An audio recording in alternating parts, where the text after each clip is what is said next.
Couple thumbs up? You got Okay. the thumbs up. Good morning, everyone. Regularly scheduled meeting of the Fort Myers Beach Local Planning Agency. It is June 10th at 9 a.m. All members are present, as well as our town attorney, town clerk, and our community development staff. If you would, please stand for the invocation and the Pledge of Allegiance. I pledge allegiance to the flag of the United States of America and to the republic for which it stands, one nation, under God, indivisible, with liberty and justice for all. Oh, let's have a lively and interesting meeting today, and I hope everyone has a wonderful summer vacation. Amen. Amen. That was I know.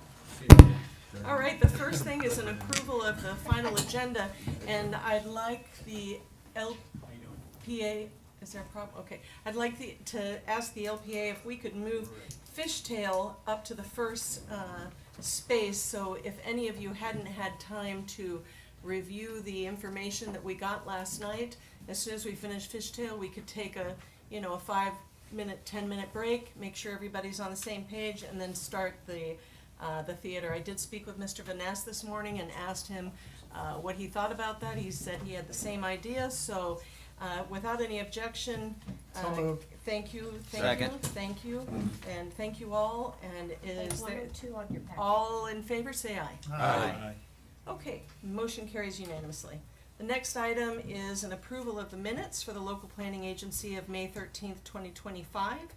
I have one update on page 7. It says LPA member talked about the bench. That LPA member was me, so include McLean in that, and with that change, I would approve the minutes. Thank you, John. Second? Thank you, Jane. Any objection to that motion with change? Motion carries unanimously without objection. The next item is public comment. Justin, I know you want to speak, and since we're moving Fishtail up, because I know you can't stay, since we're moving Fishtail up, I suggest you speak during the public hearing, okay? Is anybody else here to speak about anything other than the cases that are on the agenda? No? Okay. We'll close the public comment and move on to our first public hearing, which is CPD 202. You're anxious, aren't you, Nancy? 202-50008. This is 7225 Estero Boulevard or Fishtail Marina. This is an ordinance of the Town Council of Fort Myers Beach, Florida, approving with conditions or denying an amendment and reinstatement of Lee County Resolution Z94-013 that rezoned property to commercial plan development to allow for a revision to the master concept plan, and 1 additional deviation for setbacks for the redevelopment of a commercial marina for property located at 7225, 7291, and 7295 Estero Boulevard, generally identified as strap numbers 034724W1 00011.0010, 034724W1 and 034724W1 00011.003B in Fort Myers Beach, restating previously approved conditions and deviations, providing for other clarifications as necessary, providing for conflicts of law, Scrivener's errors, severability, and providing for an effective date. Nancy. So, everybody cover their ears because I have to move the microphone down. Okay? Look at that. Nothing this That's a time. big bunch of nothing. That was Whole lot of lead-in. Do we all have to He say knew that it was now? coming. Thank you, Madam Chair. That's an interesting So, hearing. the 3 items that you have on your agenda today, including your first item, the Fishtail Marina rezoning, these are all quasi-judicial in nature, and this requires that your public hearings today comply with some procedural requirements that have been established in Florida law and in our land development code. Your quasi-judicial proceedings are less formal than proceedings before a circuit court, but they will be more formal than the remainder of your meeting, and will also follow basic standards of due process that require certain notices, the application of the correct standards, and decisions made based on competent and substantial evidence that is presented to you in written documents or through oral testimony. Your job today is to evaluate the testimony and the information for each item, and then draw a conclusion regarding whether the criteria in the Land Development Code or in state law as may be applicable has been satisfied. So pure speculation or opinion that is not based on competent facts cannot be legally considered by you in evaluating an agenda item. Testimony by professionals who are qualified as experts in a particular area has been considered competent evidence by Florida courts, as well as testimony by neighbors and residents who have fact-based information, such as minutes, surveys, engineering reports, etc., or if it is testimony based on their personal knowledge and information. So members of the public, if you intend to speak, please keep this in mind. When you come forward, please state your name clearly for the record, whether or not you have been sworn in. On your agenda today, you have the three quasi-judicial items. One is a special exception, one is a rezoning, and there's also a variance. I wanted just to remind you that a unanimous decision by eligible voting members of the LPA to approve a variance shall constitute final agency action that is subject to a request by anyone for an additional hearing or review of the matter by the town council if that request for the additional hearing is received by the town clerk within 10 days. So for purposes of efficiency, I want to go ahead and dispose of a few housekeeping matters. First, I need to ask the town clerk, who is Jason Freeman today, substituting for Amy, have all agenda items been properly noticed pursuant to our Land Development Code? Yes. And also, is there any LPA member that has a conflict of interest on any of the three items? No conflict. Joan? Jane? None. Doug? No, ma'am. No conflict. Jim? I don't think it's conflict, but a disclosure. I'm having some work done, my boat, and I live on Egret Street, so it's going to be stored over at the Fishtail Marina folks they've agreed to do that for 2 or 3 months. They may not even know that yet, but they agreed to that yesterday. So I just want to make sure that's out there, that I'm doing business with them in that regard for a short period of time. Okay, I'll look into that one. We are doing Fishtail first, correct? Okay, Right. so before you get to the vote, I'll have a decision for you Thank you. on that. Regardless, if you were to have a conflict which would prohibit you from voting, we do have a quorum present for that particular item, and the LPA could proceed forward. Okay? Next is the swearing in of witnesses. If there is anyone in the audience at this time who intends to provide testimony or comment to the local planning agency on any of the three items, if you could please stand. So if you're here to speak about anything today, stand up and be sworn in, please. And I Thank can you ask all. the clerk if he would swear in those that are standing. Do you solemnly swear and affirm that the testimony that you are about to give is the truth, the whole truth, and nothing but the truth? Thank you all. Thank you, Nancy. Ex parte, Jim, anything else other than your disclosure of doing business? Nope. How about you, Don? Ex parte, other than meeting with the neighborhood company on the beach theater. Oh, let's just do Oh, fishtail. just Fishtail, no. Okay. How about you, Doug? No, ma'am. Jane? Nothing. Jim? None. Not for me either. I'll just disclose, I have a business down at Santini Marina Plaza. I'm intimately familiar with the whole fishtail property, but I have not spoken to anybody about this change, so. Thank you. Jason? Good morning. My name is Jason Smoley. I'm a senior planner with your Planning and Zoning Department.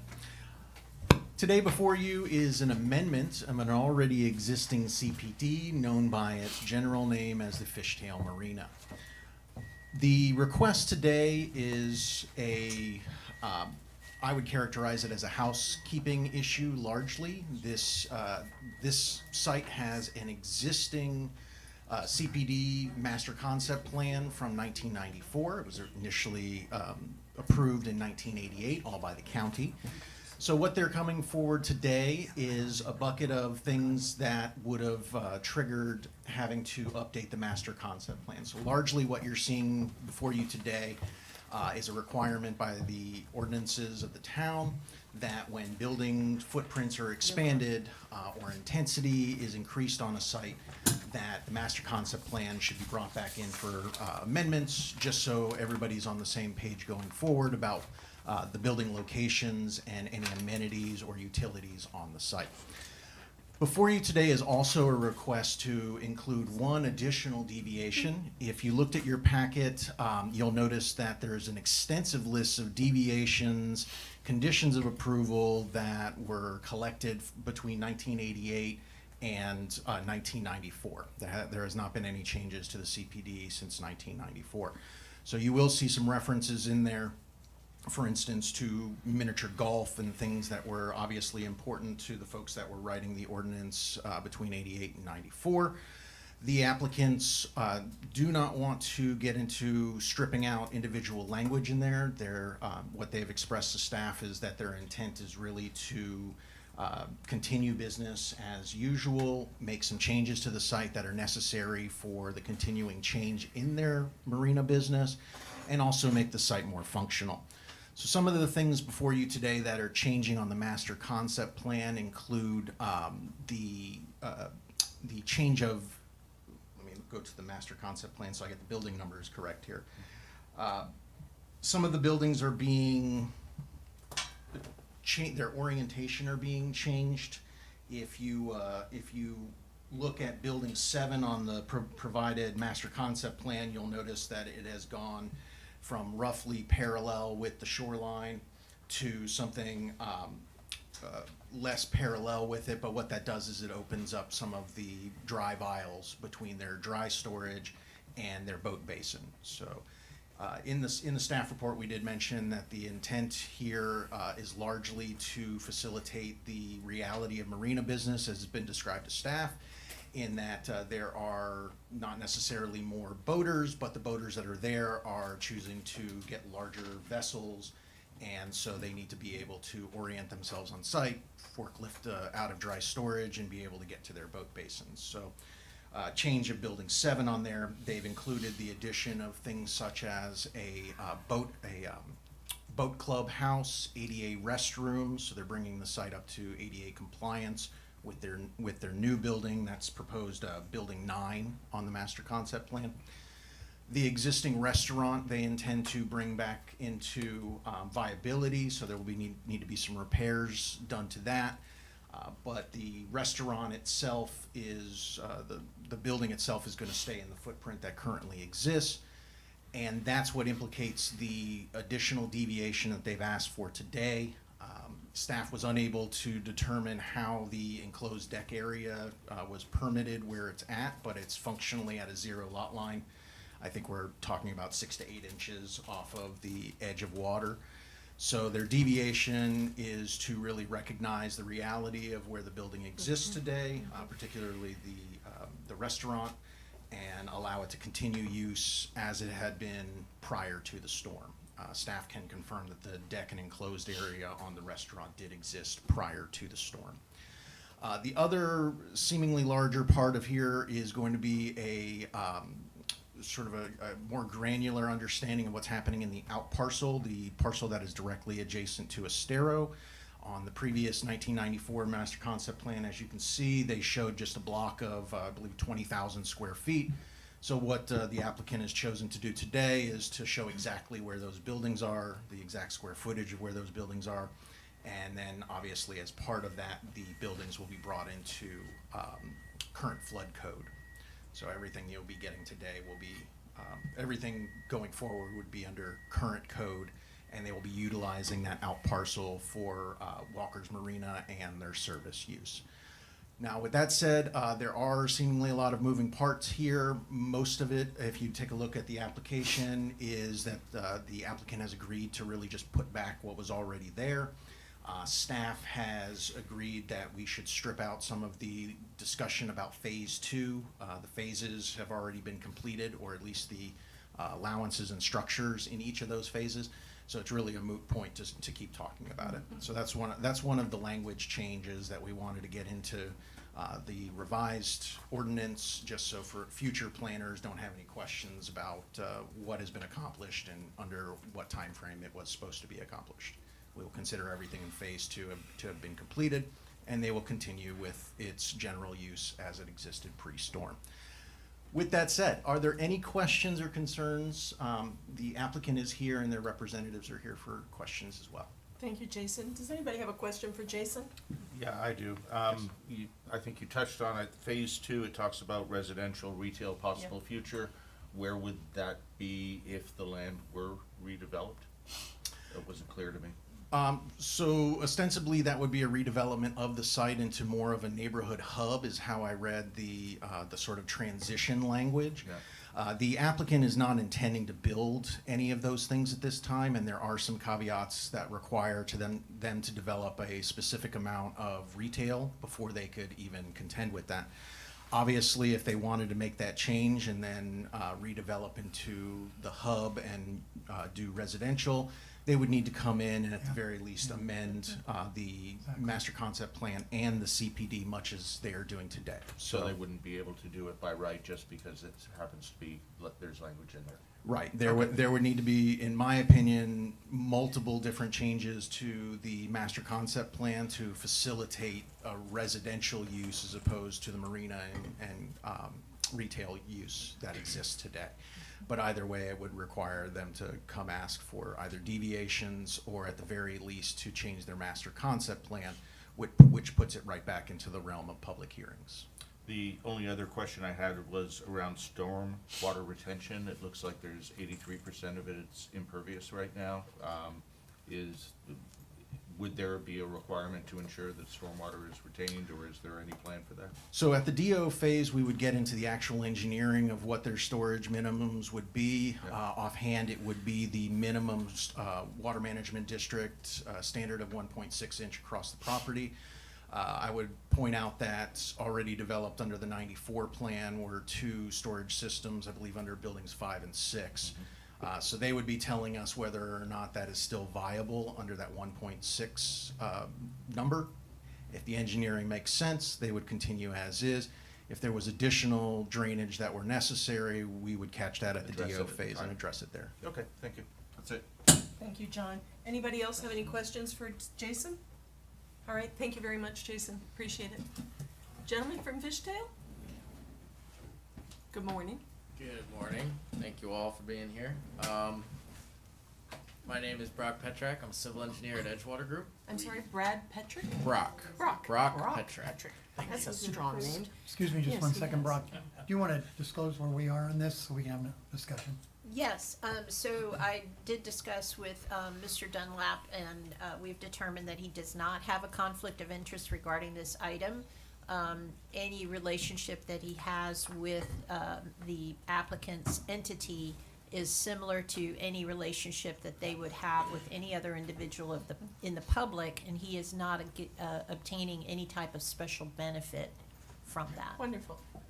Mr. Petrick, are you speaking as a professional with professional services that you're giving to Fishtail? Yes, ma'am. Let's qualify you as a specialist, as an expert. Tell us a little bit about your qualifications as an engineer. I have a civil engineering degree from Michigan Tech University, and I have my EI license from the Florida State Board of Professional Engineers. And how long have you been practicing? 3 years. Okay, very good. Could I have a motion So to moved accept? for expert status? Thank Second. you. Second. There's a motion and a second. Does anyone object? Hearing no objection, you're now officially an expert for us. All right, Okay. thank you. All right. That made you nervous, didn't it? No. I'm confident in my expertise. Wonderful. Of course. With me today is Ron Schultz, our principal and CEO at Edgewater Group, Mike Flanagan representing Loggerhead Marinas, and Grant Phelan representing the family brand Pincher's Restaurant. What we're going to talk about today, as Jason just touched on, is the modification that we want for this property. I'm going to touch on the existing conditions and what got us here, the master plan that we've designed over the past year and a half or so, the proposed improvements included in that master plan, and then I'll summarize with some of the key elements. So, as everybody knows, Hurricane Ian busted up the property quite significantly. Most of the dry storage was damaged significantly. Sheet metal removed. The wet slip docks actually floated above the piling that they were mounted to, and were kind of swept away out into the bay. So you can see the pictures. It was pretty banged up. It took a while to kind of get the property safe, and then we've gone through a number of times for master planning and proposing what you have in front of you today. The improvements we're looking to make, as Jason said, we are looking to return the property to a fully functional commercial marina. So not a private residential marina, but open to the public, open to transient boaters for the restaurant, for boater services. The idea of new layouts with both dry storage and wet slip storage is to improve the navigability of the marina itself, and as Jason touched on, to incorporate the accommodations for larger boats. The marina market is going towards larger boats, so we are not increasing the number of slips at this property, but we are looking to accommodate larger boats up to 45 feet now. Some of the other points in our master plan are adding what we're calling building number 9, which is a boater services and boat club office that includes, as Jason said, ADA restrooms and an ADA ramp. That'll really increase the product that we're producing for the client. The southern part of the plan you see in front of you, it's actually the western part, but Plan Southern has the future boaters sales and services out where the Walker Marine is now. Yes. So here's a high-level render of kind of what it looks like to return the project to its original capacity. That's what we're trying to do. You see Pincher's Restaurant rebranded in the northern corner there, as well as the new boater services building on the peninsula, and the dry stacks all returned to fully functioning buildings. As Jason said, we're reshifting how they lay out around the property to accommodate larger boats and the forklifts necessary for those larger boats. Here's another view from the fuel dock looking back at the new dry stack buildings. The only new dry stack buildings are numbers 4 and 7, which you're seeing the back face of now. Those are just replacing the buildings that were damaged and condemned in Hurricane Ian. Buildings number 1, 2, 3 on the right have been repaired.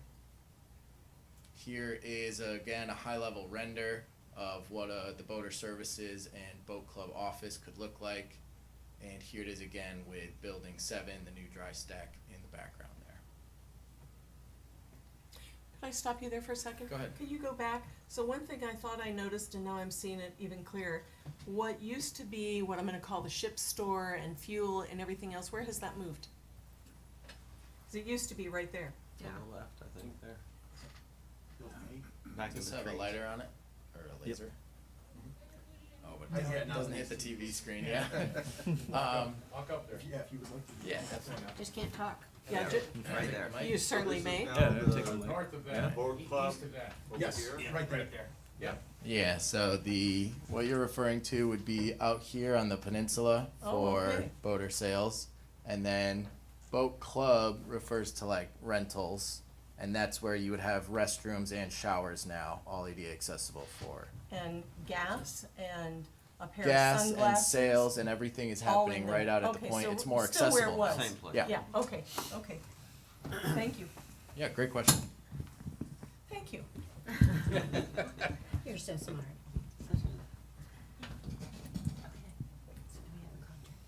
All right, so to conclude here, a little summary. Again, we want to bring the marina back to full functionality, and in doing so, we want to modernize it and capture the existing market. The marina is going to remain open to the public. It's a commercial marina. We're bringing the new boat club building up to ADA compliance. The slip quantity, again, is not going to go up, but it's actually going to go down, and we're doing that to capture more length in our boats. The on-site restaurant is being rebranded as Pinchers, and that is coming back just as soon as we can get approved. People are gonna be so happy, We hope so. The south end. so happy. We are losing weight on the south end. And we're gonna improve parking and circulation around the site to accommodate all that. So, Wonderful. thank you guys. We're happy to answer any questions. Yes, sir, hold on. Jim, any questions for the gentleman? How many slips will we end up with in the end? In the total, we'll end up around, I believe, 320 dry, which is the current approved, and we are going from 120 wet down to 99 wet Okay, now. thank you. That's it. Excellent. Don, any questions? How about you, Doug? I just have one question. I saw in there the new boat dry storage would be buildings designed for 140 mile an hour winds. And that seems just slightly low, but maybe you can explain. That's the existing language in the MCP from 1994. The buildings will be built to capture Hurricane 4 and 5, not, 140 is just what, the language that was Oh, okay. retained from the old So you'll be, MCP. but your actual, when you get a building permit. it'll Right, be we higher. still have to go through building permits, Yeah, yeah. okay. Jane, any questions? Not at this time. How about you, Jim? No question. John? I'd like to, in the spirit of Jim Adderhold, you mentioned that there's a water taxi place in the narrative, and you haven't mentioned that during the presentation. Yeah, the best spot for a water taxi is anywhere where we have, significant broadside, so it'd be there, yeah. Right. That also Restaurant. certainly benefits the restaurant, yeah. Wonderful. That'd be perfect. That's a wonderful thing, thank you. Yes. Okay, thank you, sir. right. Anybody else gonna speak? Not You unless don't? they need to. Well, I'd like Mr. Phelan to come up. And it's mostly because this is what everybody's going to ask me tomorrow. If you would come up for a second. Hello, everyone. How are you? Well. So super excited to be here. I can't Say believe your name for the record. Grant Phelan, Phelan Family Brands. So super excited that we're actually here. I can't believe it was almost 3 years ago driving to the beach today. We Teared can't me either. up extremely, especially because I drive all of Southwest Florida all the time. Fort Myers Beach got the worst of it. There's no doubt Yeah. about it. So we're excited. Obviously, we lost Pinchers across the street when the storm happened, and I think that was a great restaurant that people really enjoyed, and so we decided that when we were coming back over to Fishtail to reopen that restaurant, we were going to move Pinchers over to there. So excited to bring that concept to Fort Myers Beach, and anything I can do to help these guys get moving forward. We're ready, we're set, we're locked and loaded, and ready to get going and get in the permitting process as soon as we get approval. So Grant, does that mean that if this passes here today and goes on to the town council and receives another approval, you'll be ready to go in for 100%. permits? We're Oh, ready that's to go. It's so exciting. And so once you have your permits in hand, what does refurbishing and build out of that restaurant look like time-wise? That's a great question. Another one. Two. Keep count. Obviously, knock on wood, we don't have any other challenges. we're not going to. We're not going to. 3 to 6 months, I would say. Obviously, I would love to catch it as fast as we possibly can, but Definitely open by season. Season. that would be the goal. That would be the goal. So what I heard was if the approvals go through and the whole thing, it's up to staff how quick this happens? In permitting, yes, Yeah. yes. And permitting. trying to Permitting is help a you out challenge. Yeah, thank you. Thank you.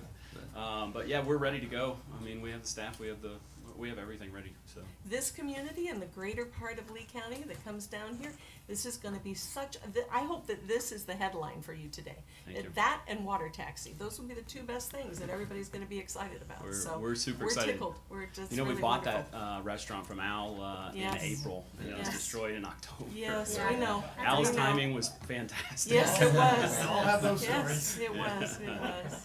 Well, it's wonderful to meet you. Nice to Very meet you guys, Wonderful too. to meet you. Thank you so Any much. questions for Grant? No. Happy Okay, Thank you. good luck, and Thank you. we look forward to seeing you soon. Okay, great. Thank you, guys. Anybody else want to come on up? Hello, everybody. So my name is Mike Flanagan. I am the regional manager for Equity Lifestyle Properties, so I represent the marina today.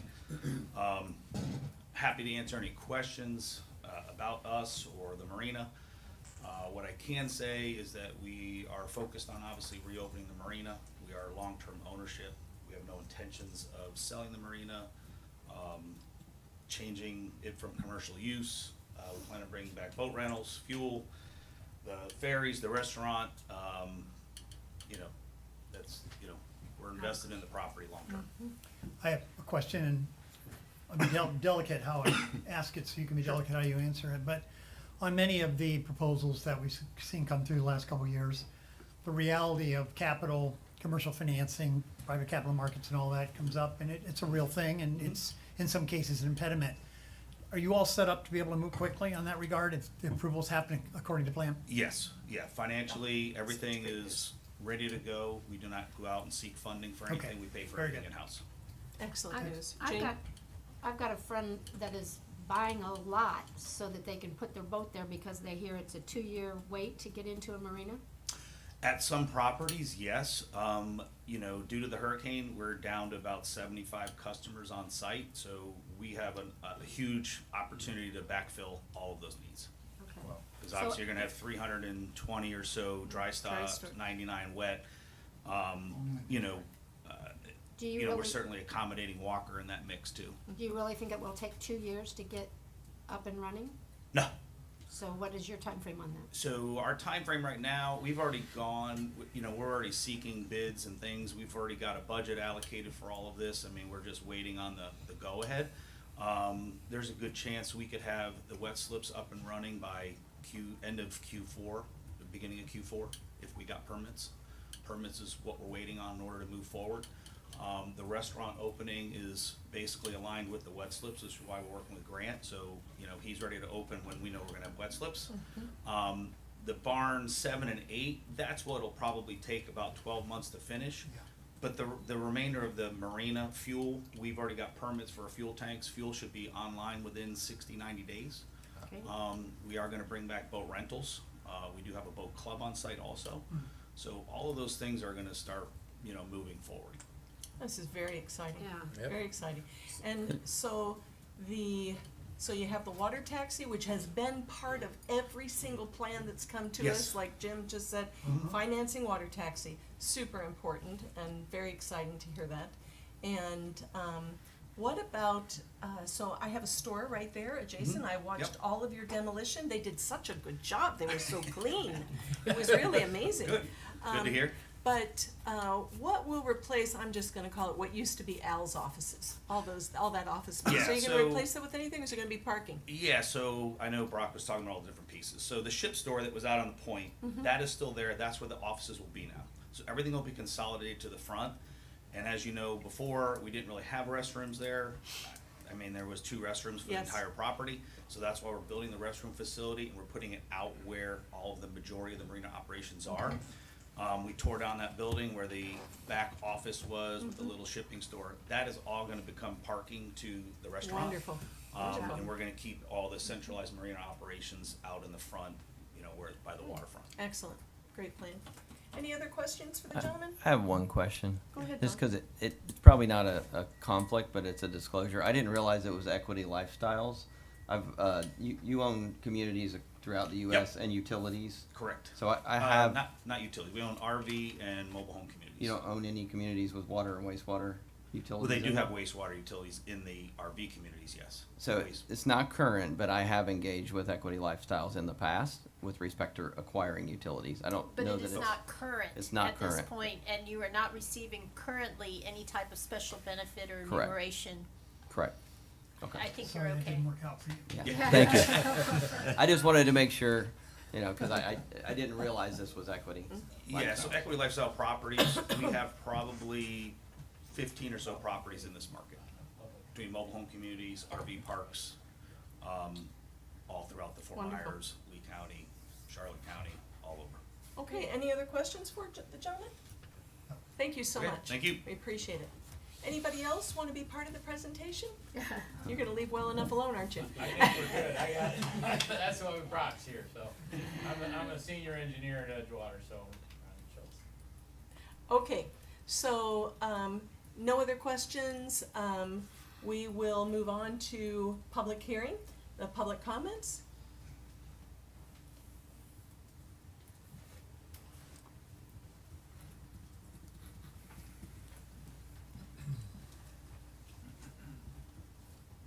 I'm glad for you all to meet this gentleman. Good morning, everybody.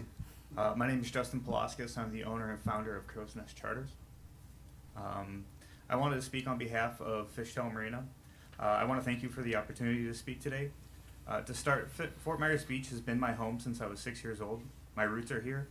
I had my very first job down the street at Beach Theater, and for over a decade I've worked at Fishtail as a captain for their sightseeing tour boat. I spent countless days on the water sharing our local ecosystem with visitors and locals alike. And I can tell you firsthand, Fishtail Marina is more than just a marina. It's a hub for community, commerce, and coastal connection. Today I'm here to speak in full support of granting, expediting, permitting, and approvals needed to rebuild at Fishtail Marina. This isn't about rebuilding infrastructure. It's about restoring access. Fishtail is the only working marina on the south end of the island. It provides vital space for storage, local businesses, and marine services. Without it, the south end loses a key point of waterfront activity and access, not to mention a reliable destination for our many boaters and visitors. On a personal level, this is also where I hope to base a new water taxi service that would serve the entire island, from Santini Plaza all the way to the north end. This service would reduce road congestion, provide visitors with a scenic, eco-friendly alternative to traffic, and support local businesses by connecting people directly to where they want to go, restaurants, shops, and attractions such as marinas. But none of this is possible without safe, functional dock space at key terminals like Fishtail. We all know the road to recovery for MENA has been long and complex, but Fishtail has shown persistence and dedication in coming back. They're ready to invest, they're ready to serve, all they need is a green light. Please consider the legacy of the marina, the jobs that it supports, the environmental education it provides, and the role it plays in the future of transportation on our island. Let's work together to get this marina built, not just for one business, but for the benefit of the entire community. Thank you. Thank you, Justin, very much. Anybody else want to speak on behalf of or opposed to the Fishtail Marina project? Seeing none, we'll close the public comment. Jason, do you have anything you want to follow up with, or everything pretty complete? Any questions from the LPA for Jason or the engineers, Mr. Phelan, anything? Okay. Any discussion on this? Would somebody like to make a motion? I'll make a motion. I'd like to make a motion approving the ordinance of CPD 2025-0008 7225 Estero Boulevard, otherwise known as Fishtail Marina, passing with, I don't believe there were any conditions even, No. As is. Second. There was one condition. Look on page 4 of 4 of the staff report. It says conditions of approval. They're pretty boilerplate. Oh, yeah, yeah. Oh, right, Yeah, okay, yeah. with Yeah. conditions as recommended by staff. Thank you, John. Second. And there was second by Dawn. Any discussion on the motion? Hearing no discussion, your vote, John? Aye. Dawn? Aye. Jim? Wish we had a golden buzzer and you'd skip right to approval, but aye here. Doug? Aye. Jane? Aye. Jim? Yes. Yeah, I agree with the golden buzzer. Aye. Thank you very much. We look forward to you guys being back for sure. Thank you very much. Yes. Good luck. Good luck. And good luck, Justin. Is that Janice? Mhm. Okay, we're gonna take a 5 to 10 minute break, so anybody who hasn't reviewed the narrative statements that the neighborhood company mailed us last night can see them, and then we'll come back. Could Yes, you sir? give a Yes, specific I will. time? So it is now 9:30, it's 9:40, and we will be back at 9:50. Thank you. Thank you, ma'am.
Okay. Okay, everyone, we're back. Mr. Sudduth has stepped out to take a call, but as soon as he's back, you'll see him sitting there.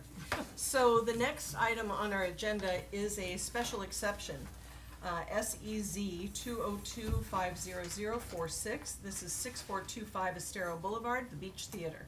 This is a resolution of the Town Council of the Town of Fort Myers Beach, Florida, approving with conditions, or denying special exception SEZ 202-50046 to allow, 1, consumption on premises, COP, outdoors within 500 feet of dwelling units, 2, new outdoor entertainment in the Commercial Boulevard CB zoning district, 3, new live entertainment in the CB zoning district, and 4, new outdoor seating that is open after sunset in the CP zoning district for the property located at 6425 Estero Boulevard, generally identified as strap number 344624W400046.0000, and approving for an effective date. Ex parte, John? Yes, I have met with the neighborhood company and spoken with Patrick on the phone. I'd also like to disclose that I'm rebuilding my house on Egret Street, so this is directly in my neighborhood. Okay, and we've all received emails. You Yes, received of emails course, as well? yes. Okay, Jim? The same. I met with the neighborhood company regarding these two petitions and have received a number of emails. Okay, Jane? Same. Don? Doug. Oh, Doug, I'm sorry. Yes, that's right. Yes, I had a virtual meeting with Pat Vanessa, the applicant, and, or representative of the applicant, and also we did receive an email that was pretty extensive. From Christine Madden. Correct. Mhm. That I read. Okay, how about you, Jim? Same, I think we received an additional email today. Like John, I live on Egret Street and one of the closest occupied dwellings to the new Beach Theater recommendation. Okay, when Don comes in, we'll ask him to disclose. I did not meet with the neighborhood company, I just wasn't able to. But I have, I know this property well, and I have received all those emails. Okay, is anybody gonna testify as an expert today, Patrick, other than you? Nobody else? And Ken, but you have been sworn in, so, and so has Albert, if he is going to get up. Okay, very good, thank you. You don't need, you've already been sworn in, haven't you? Yeah. Okay, so here we go. Judith. Okay. Good morning, Judith Franco with Community Development. Today we're Judith, gonna. I have to tell you, that's your color. Oh, thank you. That is your color. Yep, go ahead. Thank you. You're welcome. Today, we're gonna hear two applications relating to the property at 6425 Estero Boulevard, a special exception with 4 parts for consumption on premises, among other things, and a variance application relating to parking. We have to consider the applications separately and vote separately. I did want to make you aware, as I think that you already are, that the applicant's prepared narrative was mistakenly not included with the agenda materials. You have received a paper copy as well as a digital copy yesterday. And I believe between staff's presentation and the applicant's presentation, you'll have enough information to be able to make a decision today. Additionally, I also wanted to note that in the resolution, first for the special exception and for the variance, there was an error in the future land use category. The future land use category for this site is mixed residential. It was listed as boulevard, which is directly abutting the site.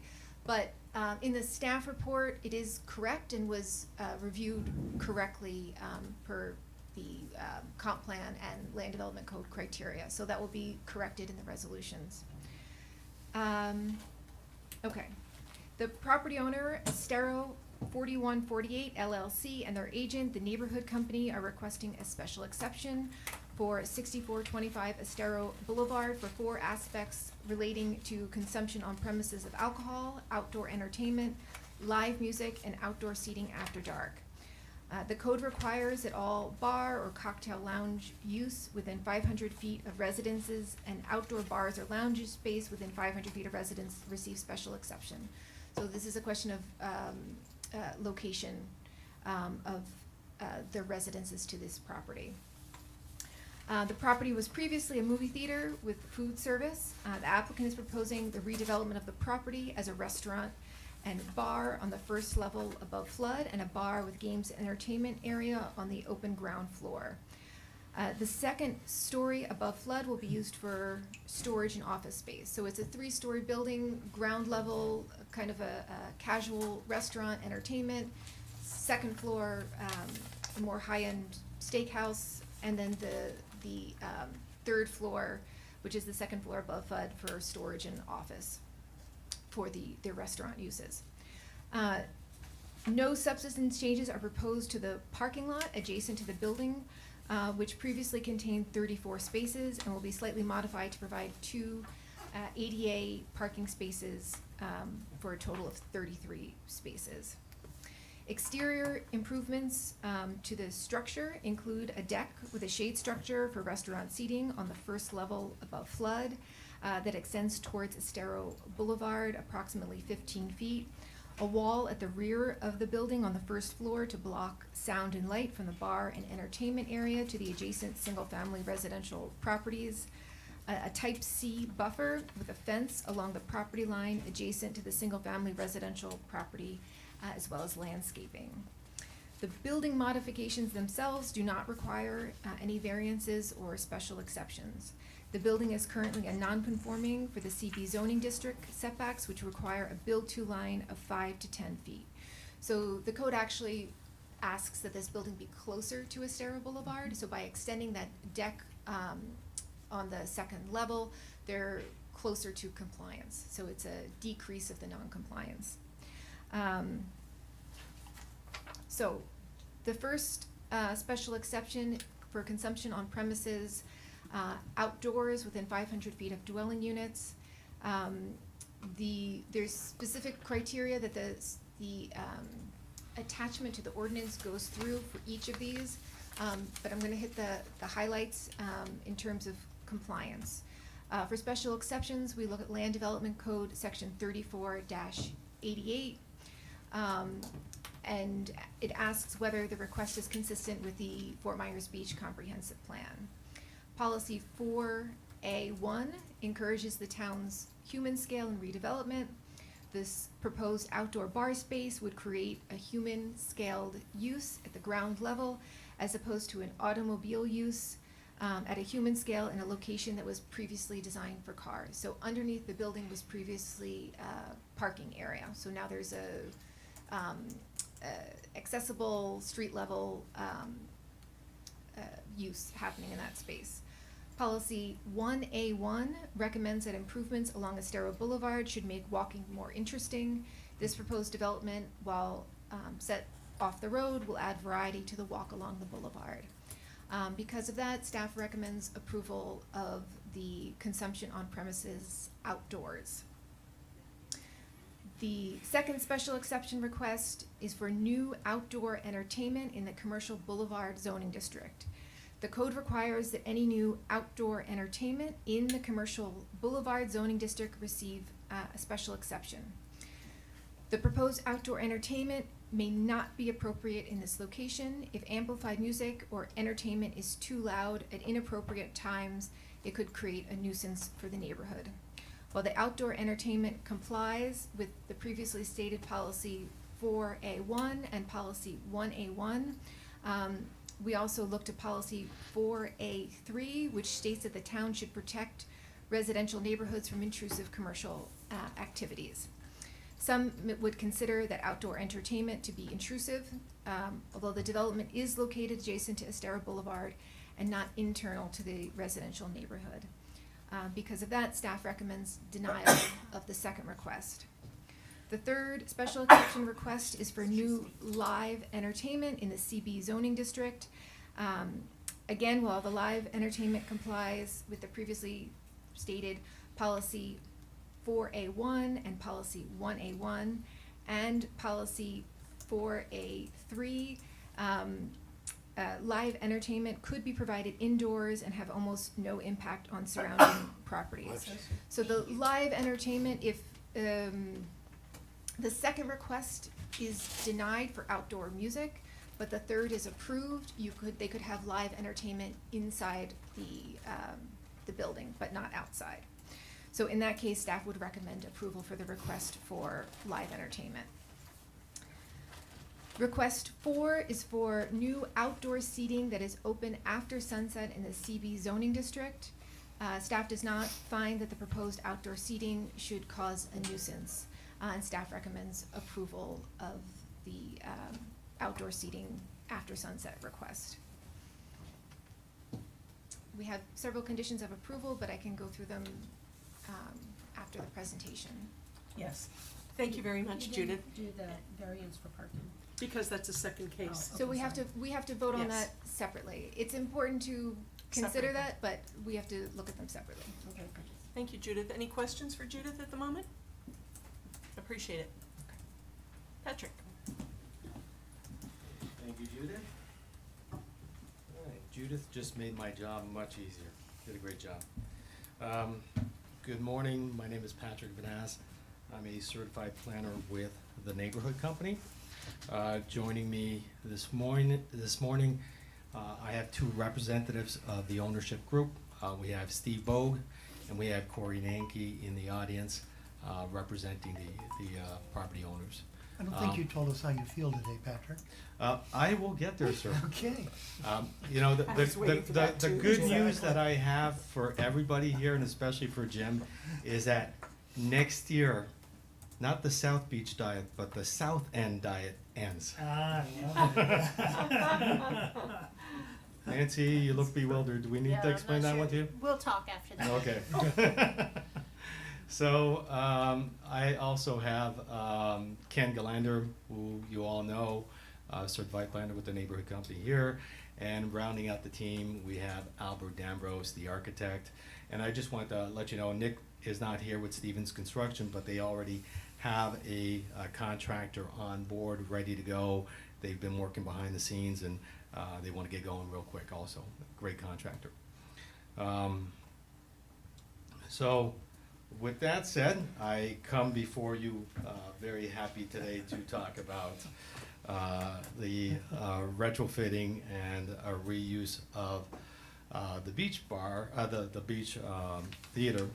However, I will share how I feel from a broader standpoint. You know, we work very hard as a community to rebuild and to recover from these hurricanes. I'm a little frustrated. Last few weeks I've been very frustrated actually, because we've, you know, it feels like we've stepped back a little bit here with Beach Elementary, and we've had some very disappointing news from the school district. I'm not gonna belabor this, but rest assured that the parents, the community, and town officials are rallying behind us and rallying behind the school.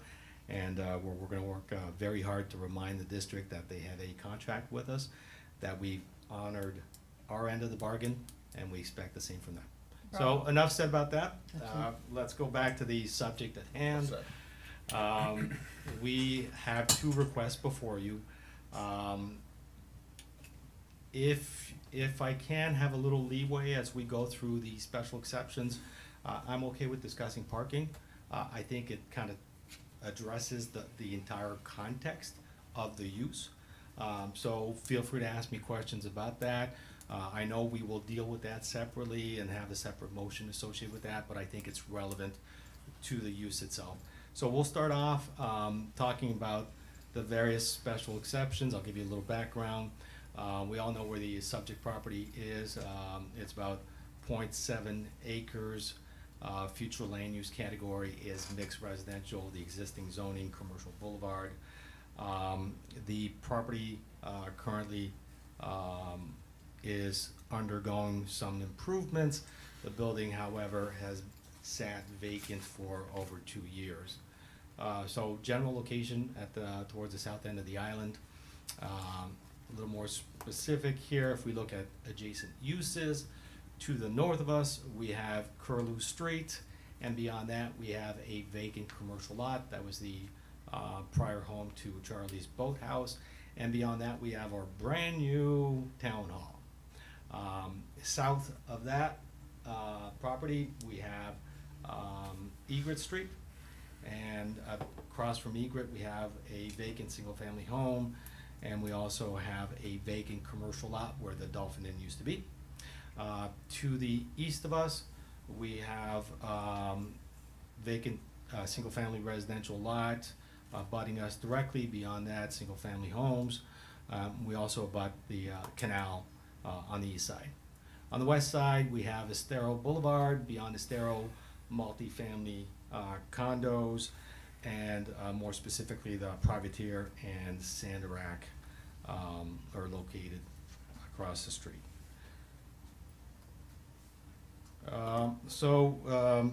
Judith mentioned a little bit what is being planned over there.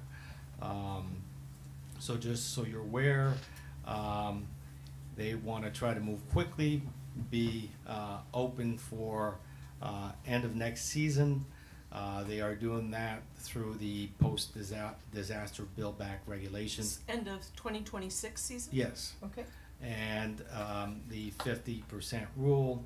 As mentioned, the concept is on the ground level, a casual restaurant, on the first floor, above, have a fine dining steakhouse and seafood restaurant. Some of the other ancillary uses, we have a very big building. As you all know, there's 4 theaters in there. They're getting creative of how they can use the space, but there's gonna be some office space in there, and there will be some storage space. Also, when we look at the floor plans, what you'll see is they're gonna have a huge kitchen. So Corey is the restaurant guy of the group. I'm sure Corey is gonna be very happy with very large kitchens, plenty of space for him and his staff. Patrick, may I stop you for a moment? Don, did you have any ex parte for Beach Theater? Just that I met with the neighborhood company and went through the plans. Okay, thank you. Okay. So from a site improvement standpoint, obviously the downstairs under the building will be improved. Parking lot is gonna be updated, and there's gonna be some new landscaping and buffering surrounding the property. The building itself, the exterior is gonna have not that much retrofitting. It will have a new outdoor deck space area, and I've got a rendering coming up showing what that's gonna look like. And most of the activity, most of the retrofit is gonna be occurring inside. They're reworking the entire inside, and I've got a floor plan right now. It is a little preliminary. I think Albert is still making some changes and fine tuning that, but we'll show you what it's gonna look like on the inside. As mentioned, it's a reuse of an existing building. It did get hit hard, just like everybody else on Fort Myers Beach with the inn, but it's a strong, sturdy building. It came out pretty well, hence the ability to just use the 50% rule and be able to rebuild and retrofit. Efficient use of existing buildings, and also this ability to move quicker and faster. If this were a brand new restaurant that you had to construct, we'd be looking at multiple years before it would reopen. As mentioned, the hope is that by the end of next season, we have 2 brand new restaurants, and that, Nancy, is why the South End diet is gonna end. Got it. There you go. So as mentioned, we put in one general application for special exceptions. It's all associated with uses on the property.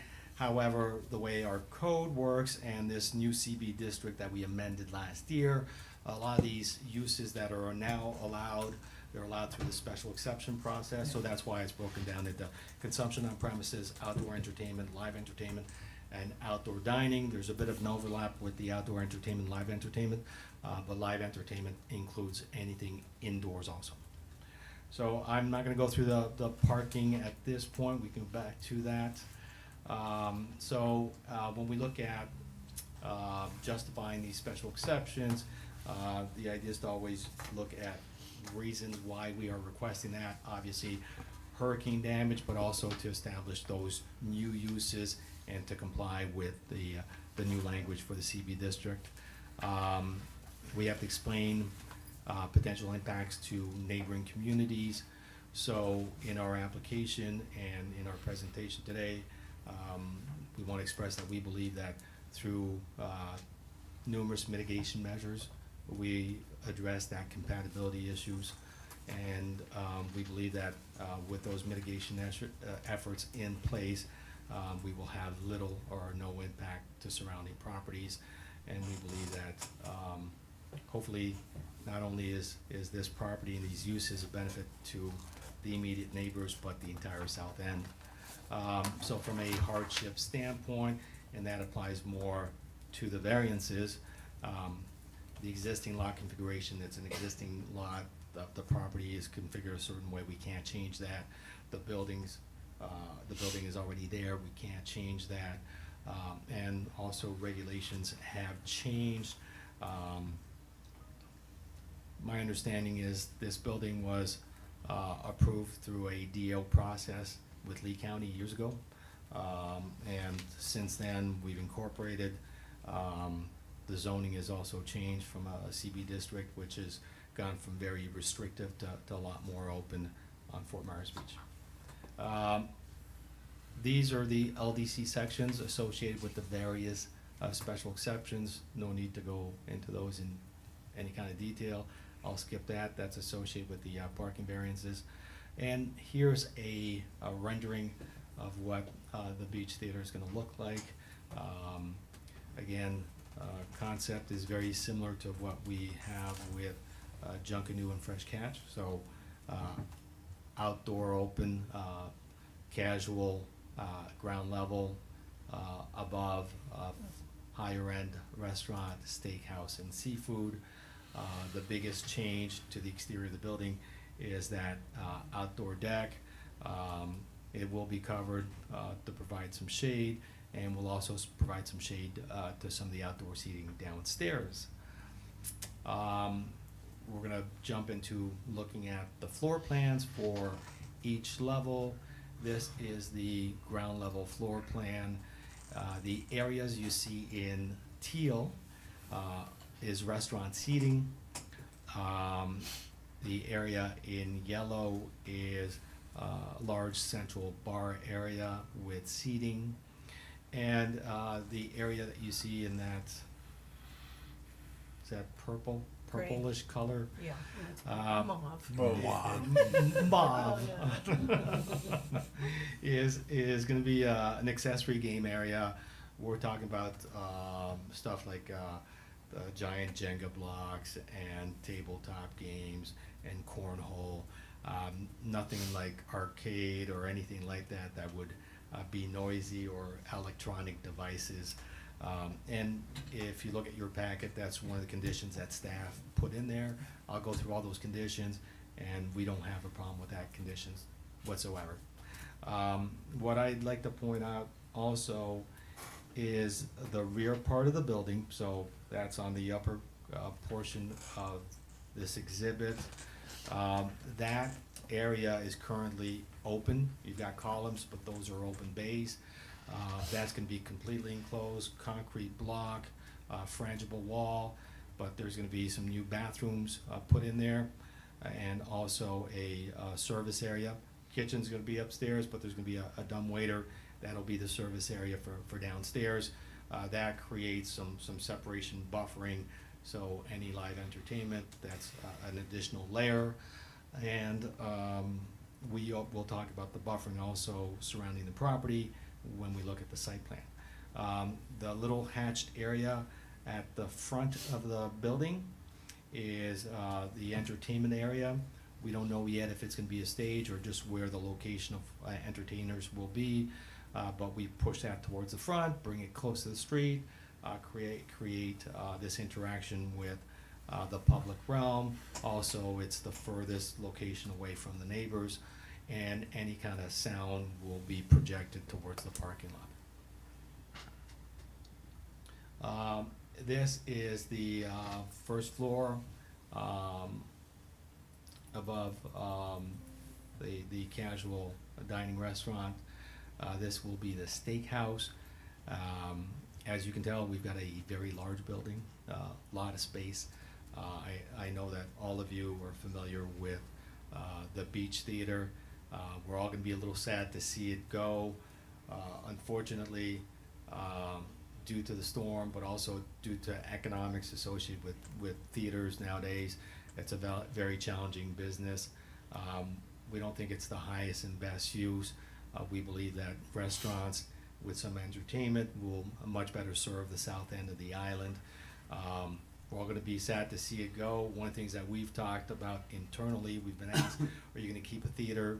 No, we're not gonna keep a theater, but I think they're looking into, can we have a projector and project old movies on one of the walls inside to kind of honor the history of the theater and kind of make it a fun, attractive feature of the restaurant. So if we start from the top of the slide, which is the back part, on the right side you've got a very, very large kitchen. It'll probably be almost two kitchens, one for the steakhouse and one for downstairs. Cross in the green is gonna be office space again. They've got so much space to work with, they have to find creative uses. We've got two very large private dining areas. Again, did not need all that space just for a steakhouse. So the idea with those private rooms is you can have private parties, or if you're a large group, you can reserve the room and have a little privacy. Front portion of the building will be all the restaurant seating with the bar identified in yellow. To the left of the exhibit is large space associated with bathrooms that were already there. Those will be retrofitted, but keeping the bathrooms in the same spot. And we are gonna have a new opening at the front of the theater that's gonna connect to the outdoor deck, and we'll have outdoor seating there and stairs going downstairs. The upstairs was, the third level was the projection rooms. That will just be used for storage at this point. No specific use really identified for it. It's surplus space at this point. So this is the regulatory site plan that we have provided to you. The light gray area is that existing at-grade parking lot that will remain. As Judith mentioned, we're gonna put some ADA spots. I think we had 34 spots with that reconfiguration. We're at 33 spots there. We're gonna have bike parking and golf cart parking also. The area in the darker gray is gonna be the restaurant under the building. We are eliminating the parking associated with that. And when we talk about the parking variances, and we had an opportunity to speak to most of you individually, we know we're gonna have to talk about parking. We understand that. We know there are concerns. We believe we have multiple solutions to address that issue. Again, we can keep that to the next presentation, but just, I think we've discussed that one-on-one. We think we have solutions. We think we can address that. We're not concerned about that at this point. And happy to answer any questions, but barring any questions, we'll address that separately at the next agenda item. So with regards to the property that is closest to us, at the rear of the property abutting us, as mentioned, we're gonna have concrete block walls at the back of the building. We are also gonna have a 15-foot type C buffer that's gonna be enhanced. The enhancement is, instead of having 18 shrubs like the code calls for, we are gonna have a continuous hedgerow and 6-foot opaque fence. We think that with the combination of the wall and the fence and the buffering, we provide that proper shielding and sound attenuation required. On the northern side and western side, we're gonna keep what was previously approved from a buffering standpoint. Those areas do not require any buffering, but there was buffering there. We are gonna replant that and provide those buffers there. I believe along Curlew, what was previously there was a 10-foot buffer. Along Estero, the portion associated with the at-grade parking, there was a 10-foot buffer there. We're gonna continue that. And where the building is a lot closer to Estero, that strip narrows down. The intent was to put back the landscaping that was there, but we're limited in space. We identified that as a 5-foot buffer, but the idea was there was a hedge there. It was to replant that continuous hedge. On Egret Street, same thing. You've got a lift station, and some areas get a little narrow. We identified that as a 5-foot landscaping strip. However, the idea was replant that continuous hedge along Egret. And there's already a bunch of existing trees there, and keep all those trees and supplement some of the trees with what's been lost through the storm. So just quickly reiterating what staff discussed, when it comes to consumption on premises, staff recommends approval. We're not gonna belabor that in any way. When it comes to the outdoor entertainment, we believe that outdoor entertainment is part of the fabric of Fort Myers Beach. We think that it is complementary to the restaurant uses, and that people will want outdoor entertainment on the south end. We understand the concerns. We have provided some mitigation. We are happy to discuss the issue with you. As mentioned, concrete block wall back to the building, type C enhanced buffer. Also, we are gonna bring the live entertainment to the front, any sound towards the parking. The hours of operation for the restaurants are limited from 7 a.m. to 10 p.m. I know 7 a.m. is early. We don't anticipate breakfast service. What we do anticipate is that people will go in there and start prep early in the morning. So that's why we have those hours of operation. When it comes to amplified sound, we have proposed 10 a.m. to 10 p.m. In our individual discussions with you, I don't think that was reflected in our application, but it was something that we had talked internally, and what I expressed to you is the performers will be limited to singles and duos.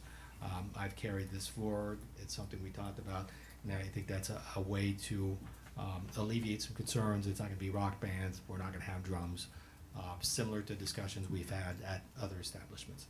And last but not least, we will comply with the town noise ordinance.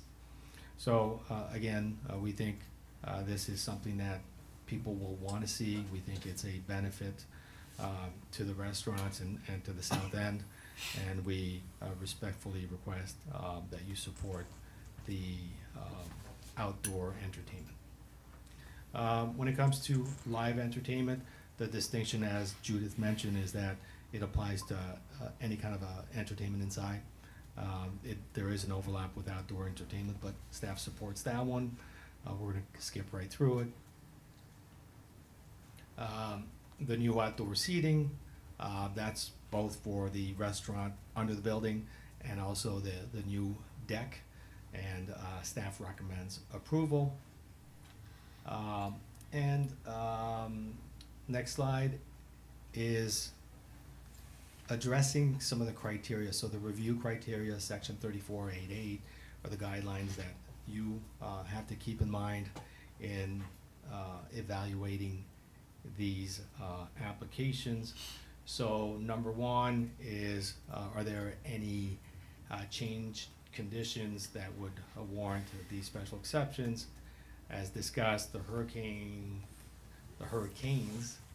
the economic challenges associated with theaters, and current conditions and the need for restaurants on the south end warrant this special exception.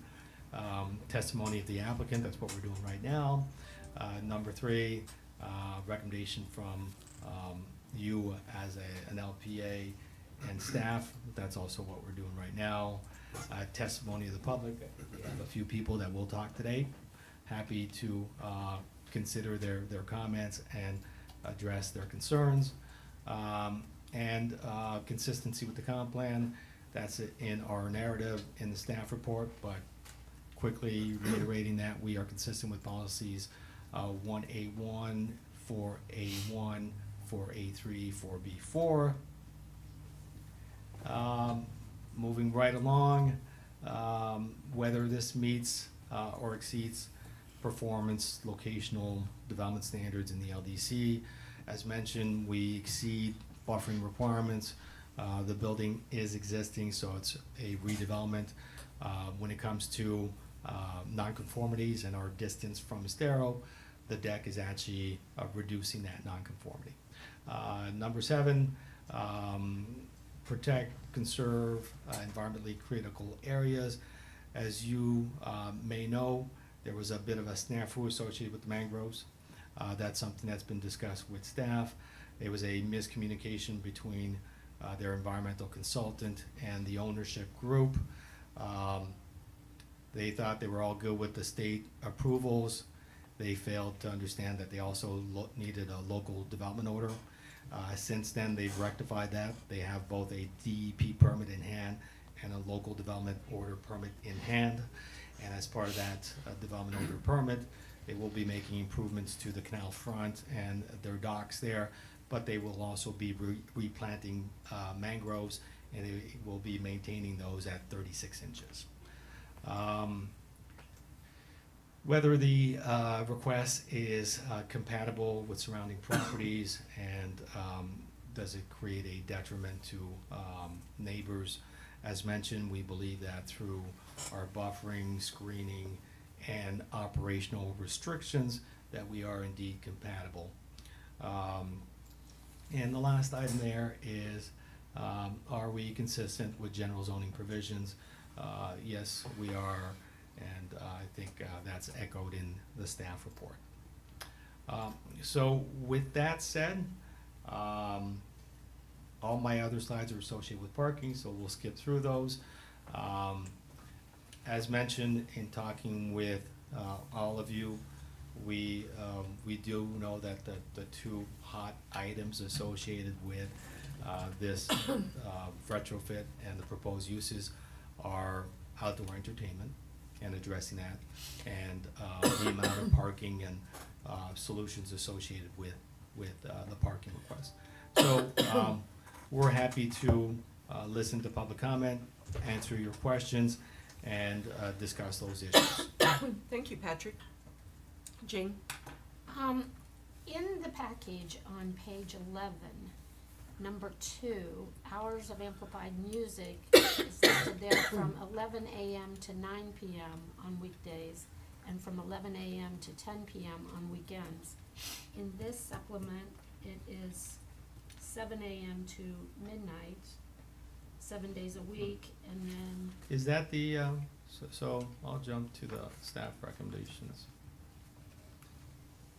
So, so in the staff report, the conditions of approval, this is the list of conditions of approval.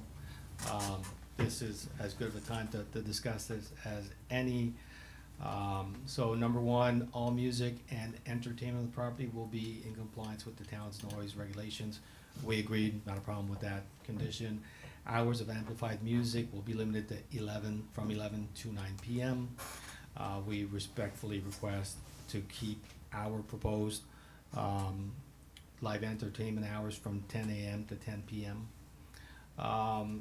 Number 3 was no consumption of alcohol shall be permitted outside of the entertainment and seating areas as depicted on the attached plan. We agree, but just to clarify the terminology, we identify those areas as restaurant area, bar, and accessory game area. I think we're talking about the same areas, but just to clarify that in the final condition. Games in the entertainment area cannot include loud electronic beeping, ringing, or buzzing. We completely agree with that. Development must comply with LDC sea turtle conservation requirements, completely agree with that.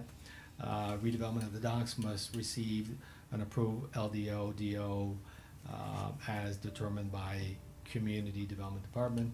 We agree with that, and we have those in hand. The dumpster enclosure shall be refurbished. Also, we agree with that, not a problem. And with the limited pickup, no pickup on Sundays. And then any violation of the conditions of approval shall render the special exceptions null and void.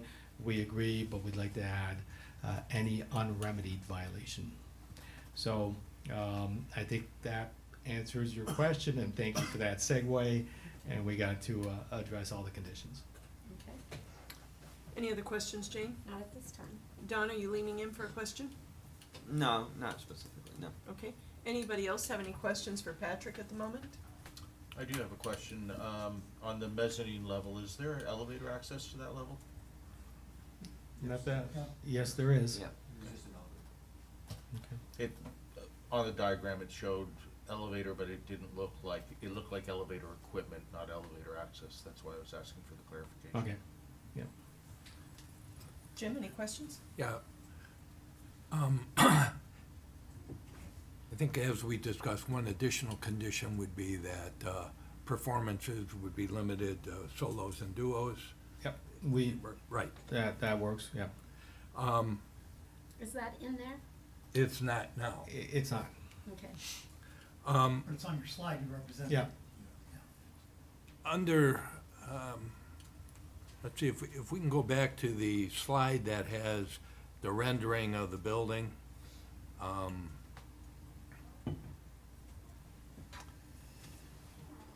This isn't the downtown This one, Jim, is district. that? Yes, this is, isn't the downtown district, and so, in the neighborhood, was there any consideration given to continuing that opaque fence around the liquor, or around the restaurant area on the lower level to control ingress and egress, and sort of Down Egret Street? both on Egert and along Estero, sort of regulating so that people with drinks can't walk out and walk into the neighborhood, or if they're parked on the side street. Just to clarify, Jim, are you talking about kind of enclosing the sidewalls, or are you talking a separate fence? Either one, just some way of controlling access to the facility for people that may be in and wanting to leave carrying their drinks. Well, I'll do my best to answer this with limited information, but I can turn to the owners and also to Albert. When it comes to enclosing the building, I think they've looked at various scenarios, but I think the idea is, at this point, keeping some of those bays open for open air, and so it doesn't get too hot in there. And there's still FEMA restrictions associated with what you can do on the downstairs. Well, Albert- fencing would yeah. work too. So I think for us, the preference is, and there are limitations, any kind of fencing along a right-of-way has to be low fencing. You Right. can't have high fencing. There is no buffer required along a right-of-way for commercial in our code. What was previous there was a hedge. And I think if you put a nice thick hedge, you do prevent that. My preference is always to use landscaping as a means of controlling folks rather than kind of a hard fencing. So That I think. landscaping would not No, prevent no, anybody. no, this is, I think you can blame Albert for that one. Yeah. We didn't do that rendering, but I think a continuous hedge, architects are looking more at showcasing the building, not really addressing the landscaping, but a continuous hedge, we don't have a problem with that. And looking at a species of hedge that is thick and can prevent access, we're not concerned.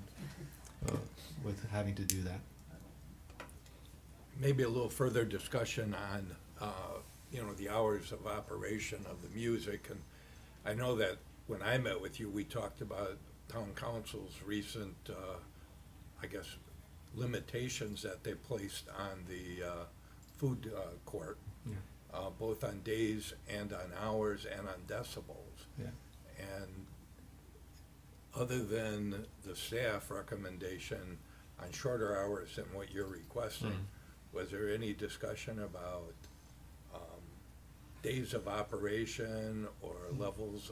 I know we talked about ambient Yeah. music and different speakers, different places. Yeah. To me, that all sounds like noise. Yeah, well, we, hopefully it's melodic noise, yes, and we talked about this one-on-one, and we had those conversations. So I, one of the reasons I've got Ken here is Ken was involved with some of those projects.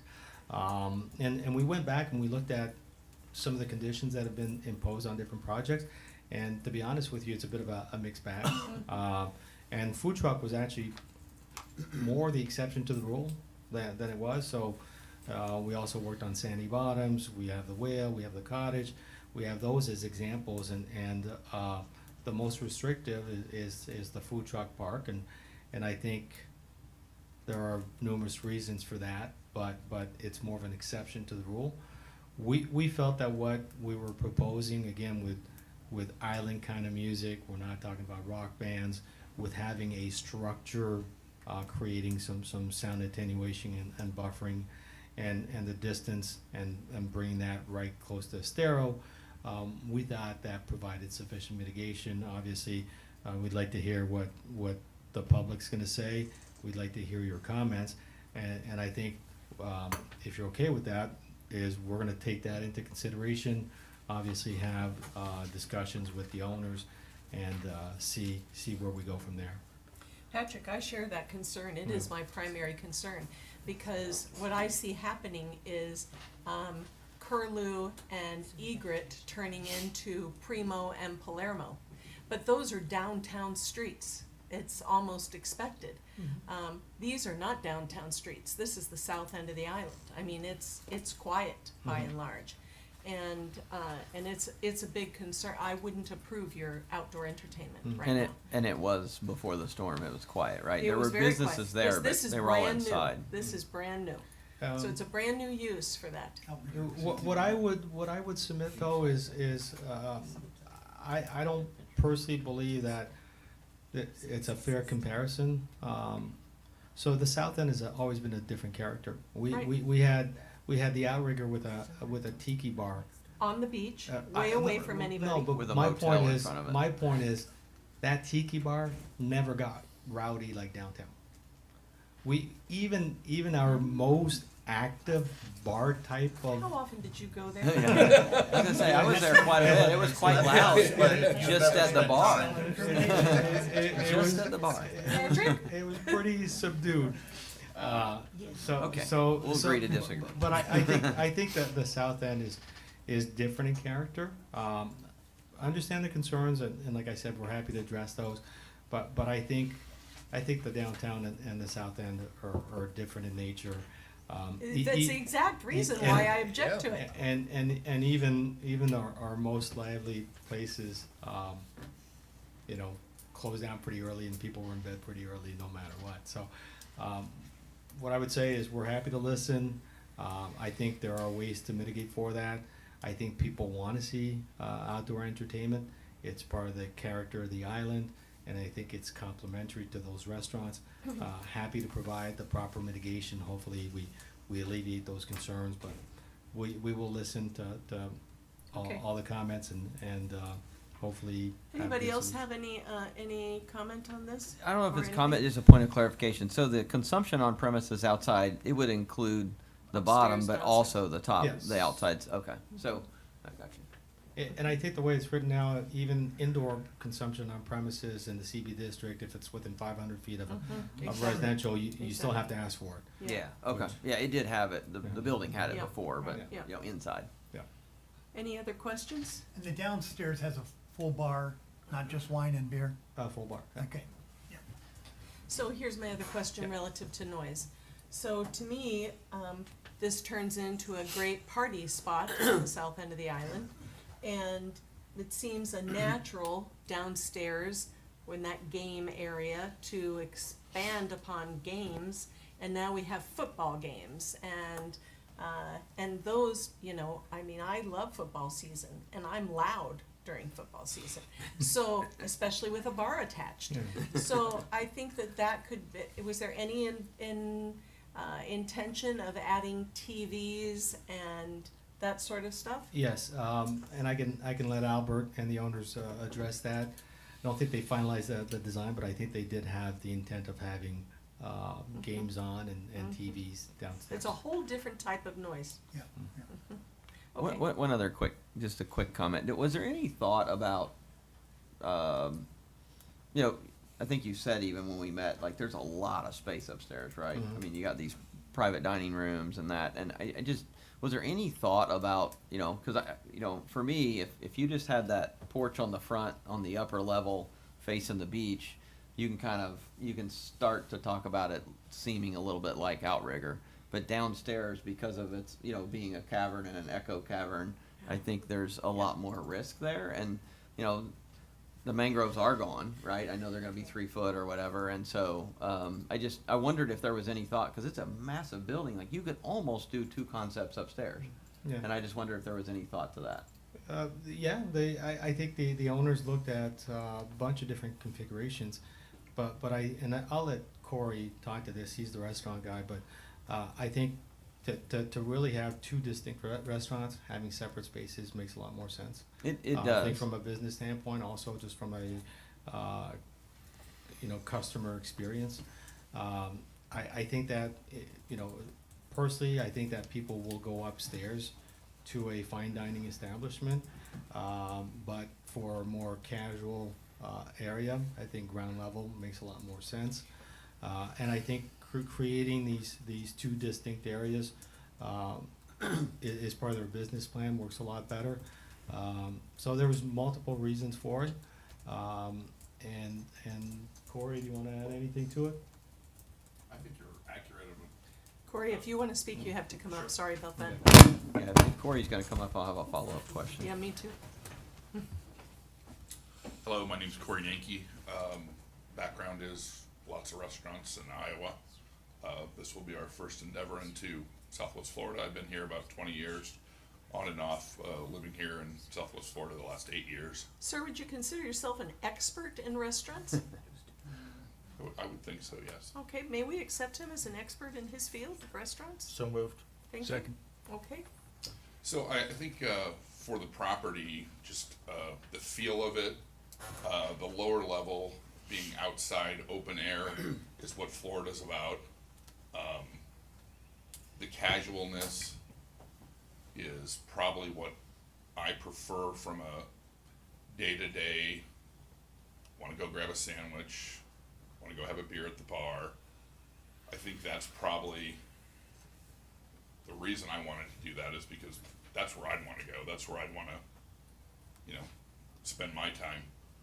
So to build it out that way and use that main floor, I think that's just what the feel is to us.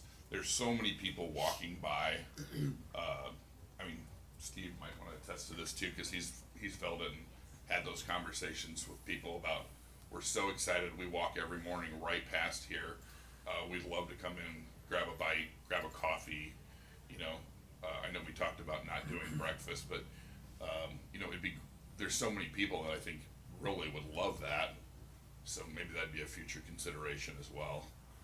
But to talk to your point of the lower level, I think the desirability to walk right into a place with open air rather than going upstairs in a kind of a windowless building, kind of a closed off, I think it's a better feel. I think it's a better vibe, I guess. When we talk about music, I don't think this is a music venue at all. I think it's just simply ancillary. I think it's an expectation of a restaurant anymore, and you go downtown and almost all the locations have a guy playing for a couple hours, or, you know, So usually. that's a won't- very usually- big departure. What you're saying right now is a huge departure from what you're saying and what's being requested. Okay, Couple of hours A versus. couple of Yeah. hours here or Yeah. there. With and one some guy and say- a guitar, yeah. Yeah, that's okay, but from 7 AM to 10 PM or 10 AM to 10 PM, totally yeah, but different that's ball giving wax. a range of timeframes. Maybe that's what it says, but our anticipation is not to have someone play for 12 hours a day. I mean, that is far from what we're What wanting would to your be there. anticipation be? When the demand is there, when the customer says, gotta be really great for you guys to have somebody from 4 to 6. That's hard for us to quantify. Yeah. But it's probably 11 to 9. Yeah, You know, I it's understand when that. somebody's sitting at the bar, Yeah. right? Yeah. Sure. Can- I understand what you're saying. Members, Yes. it would be a permission or a right that you would be granting them. Yes, that's Oh, what I'm yeah, we saying. understand, yeah. It's a huge departure, what he's saying is to what Right, Patrick right. presented. Although he's So- saying he may not use it, nevertheless, he has it. That's Right. right. And there By might be, your decision. there might be a 4th of July where you're like, we got a lot of people down here, that's probably a bad example, in Southwest Florida. But, you know, there might be a time frame. There's a long weekend where there's a lot of people in Sure. town, and you'll want to, you know, have Bring 'em 3 in. artists for 2 hours each, and That could be addressed with a special permit. Special yeah. permit, yeah. that sounds like a challenge, but yes. No, it's not, it's not. They're very good with those here. Yeah. Yeah. Very You casual said you vibe. had a follow-up question Yeah, on. and again, I shouldn't sit here and try to, you know, design your restaurant, but again, my big concern is gonna be parking and the people around it, and somebody said earlier about parking on the streets, and that is one of my biggest concerns. I love the open air, like, I agree with you, like, that's where I wanna go. Doesn't have windows upstairs, so that's great, but I still look at that rendering and say, man, if you had just wrapped that, if you just brought that all the way around the building there and had an outdoor venue upstairs, use the inside maybe as more formal and the outside as more casual. Again, I'm worried about the parking, and so unfortunately you're taking the parking, a good bit of it, for that space. And totally love the idea, love the concept, I'm just trying to figure out how to make it all fit. Cause you got a big space upstairs, and, you know, it seems like if we could have found that, and my always question to a business owner is, does it work? You know, does the project hunt with just the upstairs, you know, or maybe with an expanded upstairs? Yes, Jim? Corey, let's talk about culture for a second, because you run a lot of restaurants. They have various reputations. There's expectations of both behavior, quality, service, as you go through that. And culture is what leads when you're not around. And the reason I bring it up that way is when you think about controlling the casual environment, the spontaneity of it, the openness of it, I love all that too. If you've got a bartender and a young server and somebody gets into their game, as we're talking about those other type of things, if that isn't tightly controlled by the right leadership on site all the time, when necessary, we'll set the culture and deal with the exceptions to that, it starts to expand itself just because of behavior. So can you talk a little bit about how you're going to manage and contain what is completely open and exposed through leadership or oversight or management of itself, rather than what will just happen is when a minimal staff, and we know that. I'm not trying to be insultive, I'm just trying to get you to talk a little bit how you run things. Good question. Got one. So in our existing restaurants, we have patios in Iowa, believe it or not. Sure. They're fairly limited, but they're fairly busy because we have such a limited time frame that it's beautiful out. So,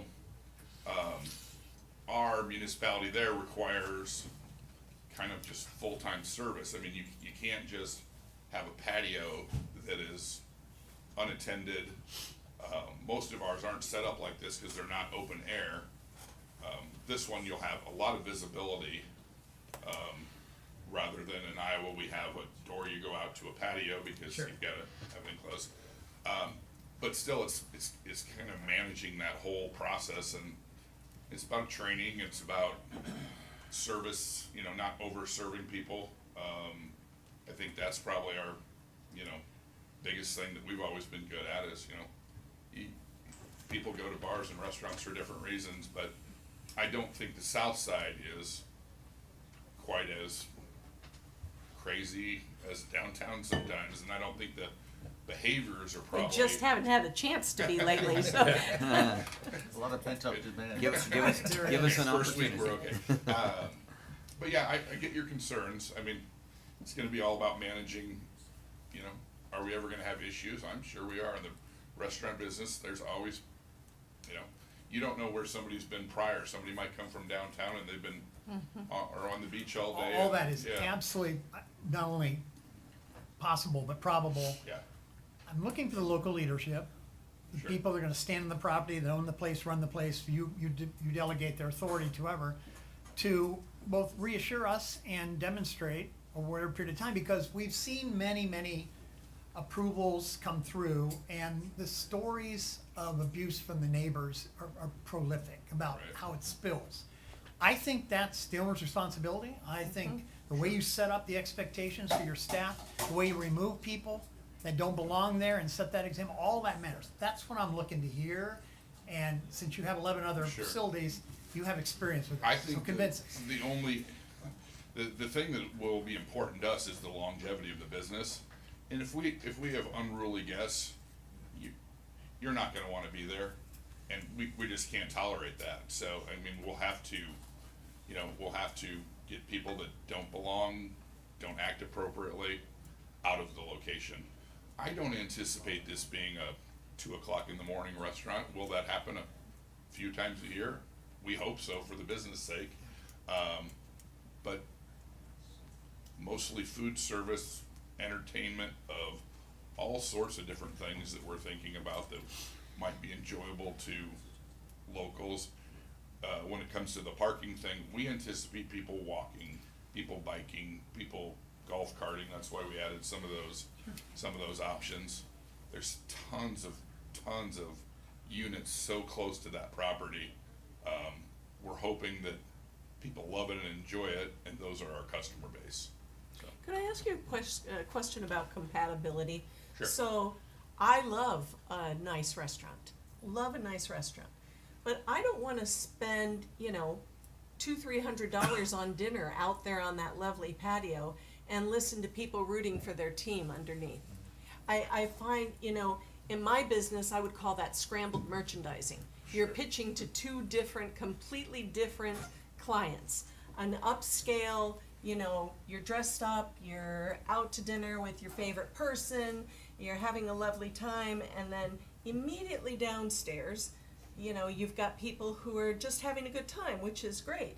Do you not find a conflict there? I mean, you brought up Fresh Catch. Fresh Catch is, they're separated, and there's no games, so it's not, but still, you go into Fresh Catch, you're having one experience, downstairs at Junkanoo is a different experience, and you have that separation. This wouldn't allow for any separation. If you were sitting out on the deck, or upstairs, I would assume if you asked to be seated out there, you would be told, there may be some creeping noise because, the Steelers are playing the whoever, or Sure. we've got a band out there playing. How does that I find that difficult. I actually think it is fairly similar to the Fresh Catch scenario. Most of our seating is actually on the inside of that building. Mhm. So, I think we came up with, remember how many seats were out there? About 40 out there? Less than 40. Less than 40 out there. So the steakhouse will most likely be only open in the evenings. So you're not gonna have the, I would anticipate more business for the lower level during the day. Sure. Into the early evenings, and the steakhouse would probably be 4 o'clock, 5 o'clock, maybe a little happy hour there. But also, sunset, you can see a beautiful sunset from up there. Especially So, right now. Yeah, exactly. So I think that, I understand what you're saying, it's a different vibe and a different, you're not probably gonna wear shorts upstairs and a t-shirt, we don't want that. So it will be differently, a You do different. live on the island. Yeah. Yes, but Yeah, still, yeah, you're, but- you're referring to I'll wear upstairs shorts up as there. fine dining, and downstairs is have a beer and a Casual. sandwich and watch a game. I'd like to Uh, offer something on this Please. subject. Because I used to live just a couple blocks from Snook Bite And they had, I forget the name of it before it was Junkanoo's, but there was a Bay House, yeah. nice restaurant Bayfront Bistro. upstairs. Yeah. Bayfront Bistro. And sort of an open bar downstairs. And I went there a lot. I went both to the upstairs and the downstairs, and I never had a conflict. I really enjoyed it. I- So, I'd like you to expand a little bit on the type of live, or not live, the type of entertainment that would be downstairs, because my primary concern beginning was arcade-style gaming, that sort of thing. Sure. I understand that none of it's gonna be secure, and with this environment, you're probably not gonna want electronic games down No. out in the seat, anyways, but then my mind also goes to, okay, cornhole or bags, or whatever you wanna call it, thump, thump, thump, it's very loud. Jenga. Potentially axe throwing, which is incredibly popular, but Even a pool. the issue is none of that has been restricted in what's being requested. And I'm trying to get a better definition or Sure. an understanding of I the guess I types would, of entertainment that I would would be hope that you offered. wouldn't restrict us too much on that, but I understand that axe throwing is not part of our thought process. You know, I think, people just want something to do other than maybe just sit in a bar, so, even stuff like they have a little The hook ring, and, yep, you know, yep. just little That's games nice that and quiet. keep- Yeah, I mean, a little casual. Well, that's Um, exactly what my point is, right, is I'm trying to understand how we can not be too restrictive. Right. And yet try to minimize the intrusiveness, nice word. And I think Intrusiveness. part of it's because there's a lot of square foot there. There And is. we were trying to figure out, you know, what do we do with it, Yeah. you know? More tables.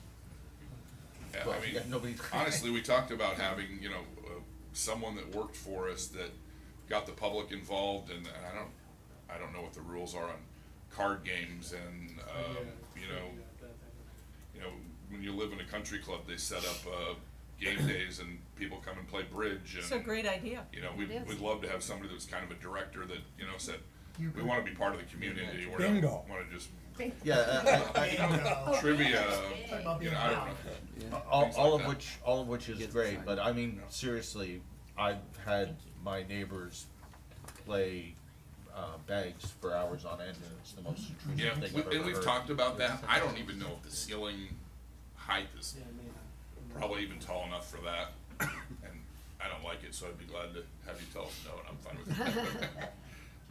It's just as an example. You're right, it would be annoying sitting there listening to it. Jane? Thump, thump. As a restaurateur, I just want to understand, why is it that, you know, when you have live music, that you don't play it at a level that people can talk over?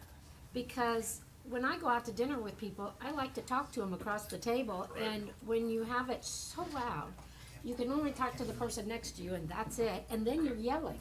So, I don't know why we can't figure out what that level is to make it, I mean, if this is gonna be fine dining upstairs, wouldn't you want it to be something that we can, you know, actually talk to the people we're spending time with? Yeah, probably to your point, we don't wanna hear that upstairs from, you know, from the lower level. I mean, you're probably right, I mean, it doesn't, So if you don't wanna hear it, then maybe live entertainment downstairs isn't a good idea. well, You know- I think just like the neighbors don't wanna hear it, we need to control it, we need to probably control the decibels. I don't know anything about what decibel levels are and what's the, but you're right. Oh, it's a big deal here. Sure. I mean, you've made a lot of comparisons to Junkanoo and Fresh Catch, but I've been to Junkanoo quite often. I've never seen live music there. No. They're not, I don't think they're allowed, didn't we Yeah, restrict but that? when they do well without live Yeah. music. Yeah. It That was bar's restricted always before, bad. and it still is, I think. Yep. Just to touch upon a few points that were brought up and some of the team's thinking. So one of the things that's been discussed is, and it's been discussed for other projects, and instead of having PA systems for these acts, again, singles and duos, not bands, having a centralized integrated system with multiple speakers everywhere. I've discussed that with the ownership group. It's definitely something they're planning on doing. I think that's great. That's great. So that's a way you can control, you can mitigate it. Also, when we're looking at the configuration of the building, and Don, I appreciate mentioning that we're not trying to design that for you. I pointed We, that out. but we have looked at different configurations, and we're limited by the 50% rule. And with this 50% rule, if they're gonna do a great job and have a great decor at the steakhouse, they have to be judicious with every dollar spent.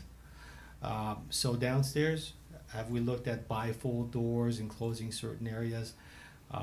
Yes, that all comes into play with the 50% rule.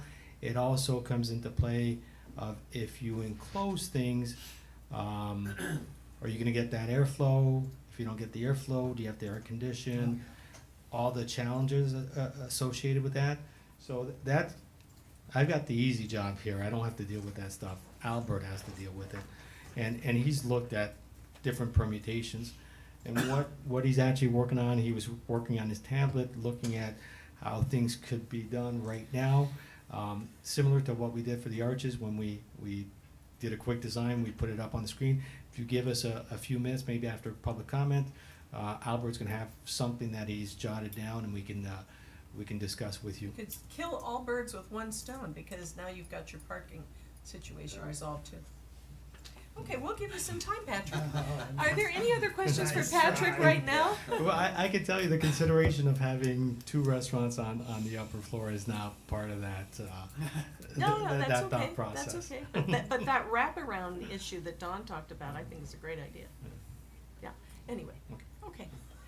Any other questions for Patrick? You're welcome. It was a good idea. Once in a while. Yeah. Somebody. It was excellent. Any other questions for Pat at this moment? Okay, we'll open up the public comment. Sherry? Lone Ranger.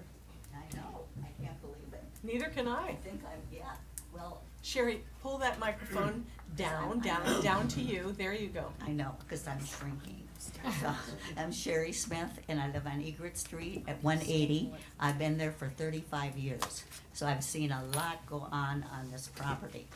First, I'd like to mention that the one thing that the theater people did when they came in, we all went, oh my gosh, a theater. Nick Campbell met with all of us. He listened, he consulted the neighborhood. And he had actual meetings, and he worked with us on what we would like to see and what we wouldn't. Yep. And I mean, and he became like part of our community. He was so cooperative. And we got notice of this meeting a couple days ago. So it's probably why I'm the only one here. I think cooperation, if you cooperate with the neighborhood, we are residential. We don't want a party in the middle of our residence. Our backyards and everything those are our playgrounds. That's where we have our family out, our picnics, this type of thing. And street parking, we had that with the theater. And you're taking up parking that is meant for the restaurant, and you are using that for other means for the cafe. And we will get maybe parking on our side streets, which is illegal, and we do not want that. Also, just having lived here, I live halfway down Egret Street. I can hear noise when Pinchers was open. We could hear the beat to Pinchers like crazy. So you put any entertainment in there, and we are gonna be affected. We have always been the quiet zone. And I'm just begging, and I think if the theater people would understand what we will support theirs if they are good neighbors to us. But it's a two-way street, and we still don't know about the canal. Are we gonna use the canal? Is that gonna be, are there docks? There's just too many questions, and I think that you really need to talk to the residents about this, because we have heard nothing. Okay, thank you, Sherry. You're welcome. Patrick, do you want a break right now? Yes. The only thing I might ask is if you have any other thoughts, considerations that we should discuss as a group. The canal was brought up, though. I do want to touch upon that. Yes, go ahead. When we met with with most of you individually, the question did come up. I think that the thought process was, they're rebuilding the dock, there's gonna be, 3 slips approximately, maybe 4. Was there a depending dock on the there size. before? What? Was there a dock there? Yeah. Oh. Mangroves. Oh, I thought you said rebuilding the dock. Was there a boat dock? You are building a dock. You're building a dock, right, the okay. dock right now, Yeah. stand corrected. Right, okay. So I think the original thought process was, the owners are gonna use one of those spots. There's a few spots available. It won't be advertised in any way. Some of the local neighbors, if they wanted to go, we thought it might be a nice thing. However, the feedback we got was, let's not even go there. So I think the idea is we're gonna have signs, it's gonna be private, it's not gonna be accessible to the public. Excellent. Okay. That will make that neighborhood happy. You did do, and I just feel compelled to recognize that because there was a lot of emotion and controversy around the Yes. mangroves. Your project came out extraordinary. I think it's cleaned up a lot of what was left undone before. You can argue about the mangroves versus docks any day you want, but you followed the rules secondarily and got all that done. I think it's a very attractive piece of the end of the canal now, and it's already reduced a lot of the silt and other runoff from the parking lot, just because it's been built by the right way with the right people, with the right team, so well done. Great. And lastly, on my end, I echo Doug's feelings with regards to what we see at Fresh Catch and Junkanoo's. I think we're trying to emulate something very similar to that. I haven't felt that conflict. I haven't experienced that place getting rowdy. I think we're looking at something very similar to that. I feel very comfortable that this will be much closer to what we're seeing right by the Publix right there, rather than any kind of comparison with Well, that. Patrick, that gives people a sense of ease, but what you're creating Yeah. is a party zone with the TVs, with the games. That's contrary to what is at Junkanoo, right? Oh, So, they've got screens behind the bar. okay, they have a couple of screens behind the bar. It's a small space. This is a very big space. You've talked about Jenga, cornhole, the little ring thing, have at it. But anyway, just contemplate it. Let's take, 15 minutes? Yes, that'd be great. Okay, we're gonna take a Thank you. 15-minute break. It is 11:08. We'll be back at 11:30. Okay, thank you. Okay, thank you. It's 20 minutes. Well, it's a 20-minute break.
Yes, we are.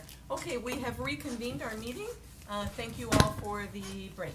Go ahead, Patrick. Wait, you wanna say he's All going? right. Oh, let me just say for the record that Doug Ekman had to leave. He had a hard stop at noon and just felt like it was better for him to go ahead and go. Great. For the record, Patrick Vanass. So, we've listened to the comments. We got together as a team. We talked about a few things. So let me just highlight a few items, and then I will turn things over to both Albert and to Ken. So we want to highlight that the downstairs, while a casual restaurant, definitely not a sports bar. That's not the way it's going to be marketed whatsoever. There will be sports games and TVs behind the bar. Definitely not marketed as a sports bar. Albert has come up with some design solutions on the fly. And I will let Albert go through what he's proposing on this exhibit, but also he'll talk to you about his design process and some of the things that they've looked into and some of the restrictions associated with both FEMA regulations and also the budget and 50% rule. With regards to the neighbors and accountability, I believe when you met with Steve Bogue, what he told you guys is, I am more than happy to provide my cell phone, you can call me anytime. He will do the same thing with all the neighbors. We talked about him making sure that he knows staff and he knows code enforcement people and that they have his cell phone number also. And this idea of when they train their staff, they explain that we have to be good neighbors. There was concern about what kind of establishment this would be, clearly defining what their vision is and educating their staff on that. So they are committed to doing that. We talked about these distributed speakers throughout the venue to keep the volume down. That's something they're willing to commit to.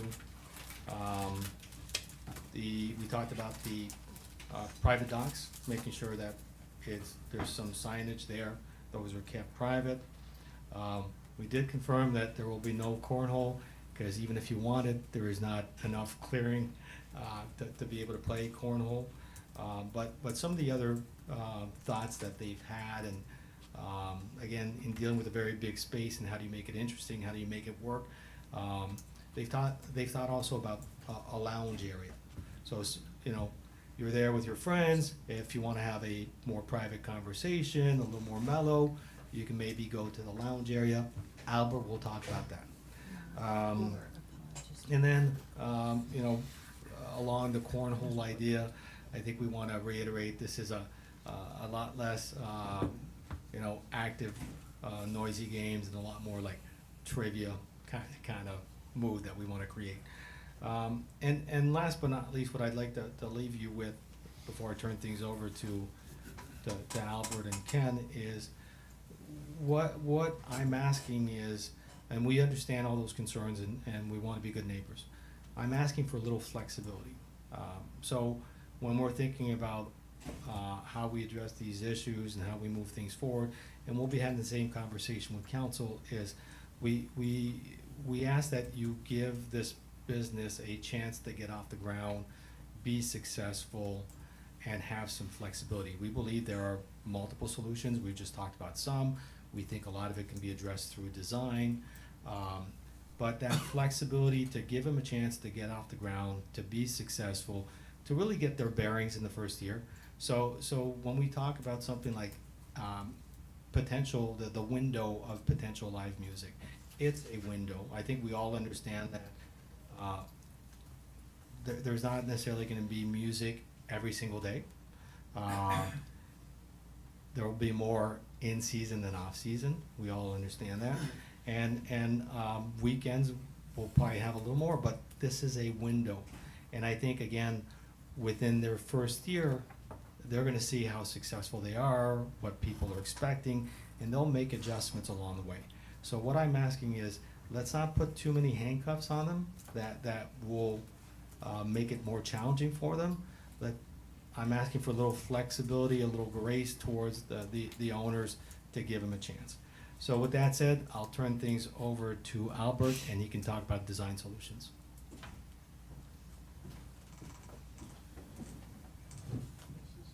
Hi, Albert.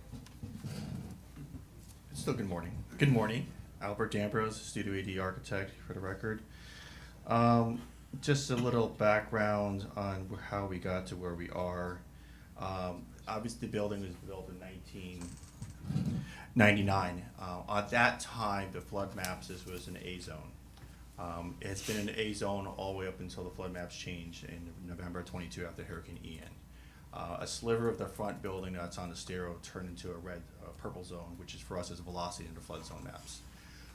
But the way the building codes and regulations work, as long as we're not exceeding 50% of the building value, then we don't have to make any compliance in new code. And then common sense always tells us when you go over 50%, it's a tear down basically.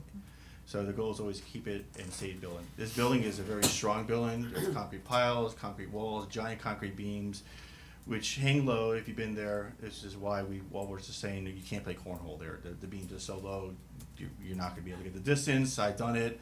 I throw more low, some people throw high, it's gonna ruin everyone's game. So that's not something we're looking at eventually to do. So what I come up with a sketch to go back to the 50% rule and everything. When we first started this project, we actually did consider enclosing an entire ground floor with glass doors and windows. The cost of the glass would be an impact, because even though it's depending on how you design it, I still got to design for wind loads, and that's impact glass. So that's a lot of glass impact protection and all that stuff.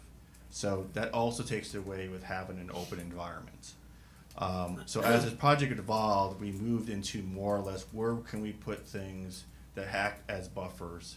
So back in the egress stair in the upper left-hand corner of that plan, to the right of you have the bathrooms, you have a back of house service, that added more buffer to that sound, that back area. We added a solid concrete block wall, and since this is a dry flood-proof corner of the building that we're putting the bathrooms on the ground floor, which we're allowed to do in a coastal A, that means those walls are actually not filled cell every so often. It's pretty much a solid concrete block wall. Normal construction block walls, like every 4 feet, there's a vertical fill cell, in between it's hollow. Sound actually can go through hollow blocks easily, especially different volumes and decibels and frequencies. So that wall, because dry and flood proof, is a solid concrete block wall. It's a concrete block where every cell is filled solid. So as sound, the only thing that stops sound is really like mass in walls. What we were proposing to do in our sketch here, you see here, and then if I have a little liberty, it's the laser pointers and point to here. I feel like Phil Donahue here now. Well, sure. I'm that there too. I watched him. I loved Phil Donahue. Yes, but he had a bigger mic than this one, though. He had that long, skinny one. Yes, exactly. Or Price is Right. Anyway, so we had a solid wall. Right now, this is a solid wall right here for the stairway for egress from the second floor. We added this one. We added this one for the dumbwaiter for service. What we're proposing to do is increase that solid concrete block wall all the way here to the next concrete column. On this side here, we need to get egress out of this portion of the building, but we don't want to enclose this to look like a dark cave. So what we're proposing to do is make this a series of storefront doors that's being used for egress only. So that would be a glass door with a panic hardware. So being an assembly occupancy, we need to have that.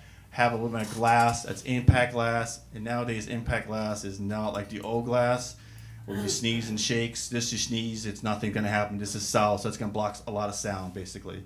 So that's only going to be used as egress. This wall right here is already solid. This stair is concrete, solid concrete stairs. That is your elevator going to the second floor. What we're asking is that we can go ahead and increase that solid wall here to prevent any noise from going into the residential section even further. We also talked about, we had nano doors, which are these bifold doors. So the old cottage, when we did the renovations back then, we had all those nano doors where all the railings were at. They're just bifold glass doors. They're impact glass doors as well too. What that will allow them to do on this side here, and I'm not proposing everywhere else, is because we still want to have the cross ventilation going through to keep this environment as an open outdoor area. But this allows them to close it. So if a noise gets to a certain point, we can close it.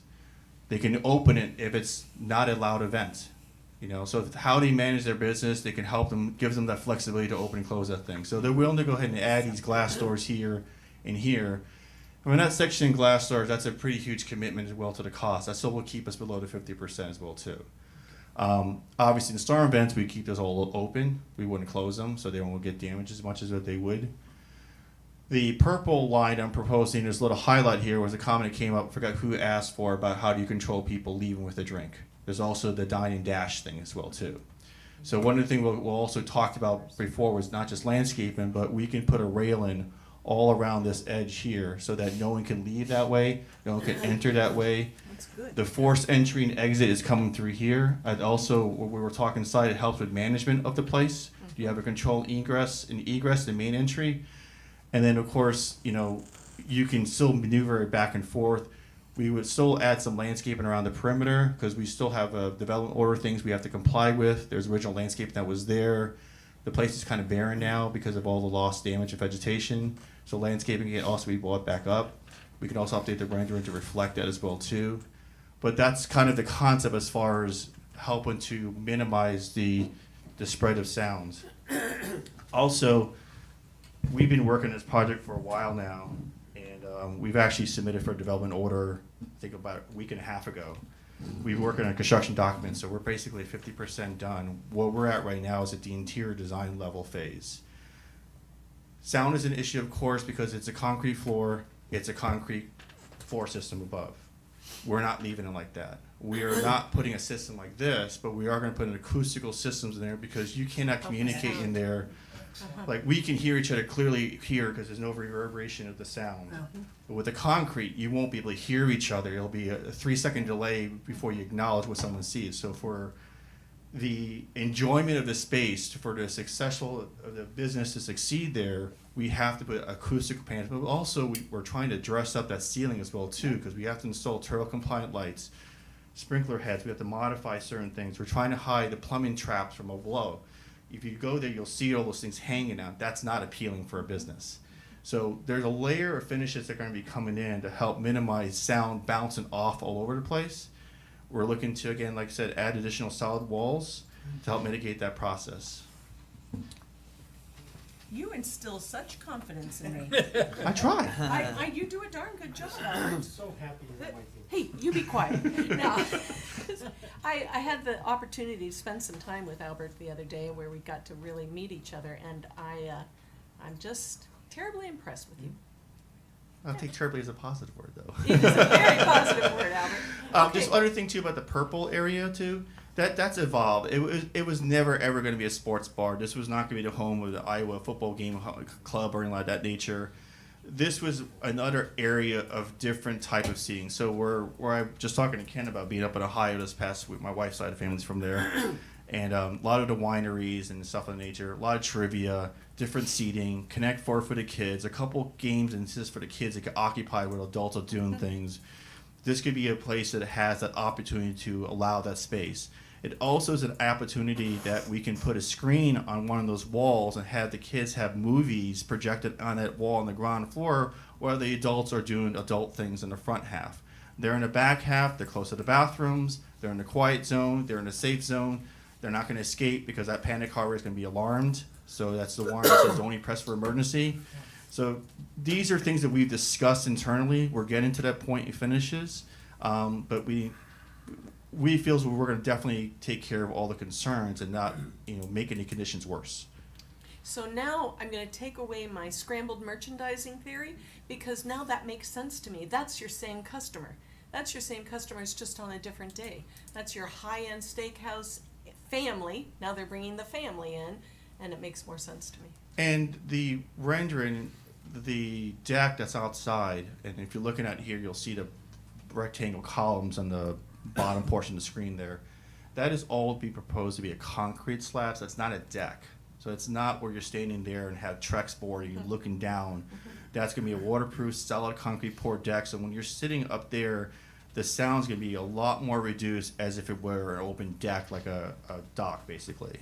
So that's all meant to be more resilient. We don't want anything wood, honestly. I'm anti-wood on all these things. It's all concrete. That's resilient.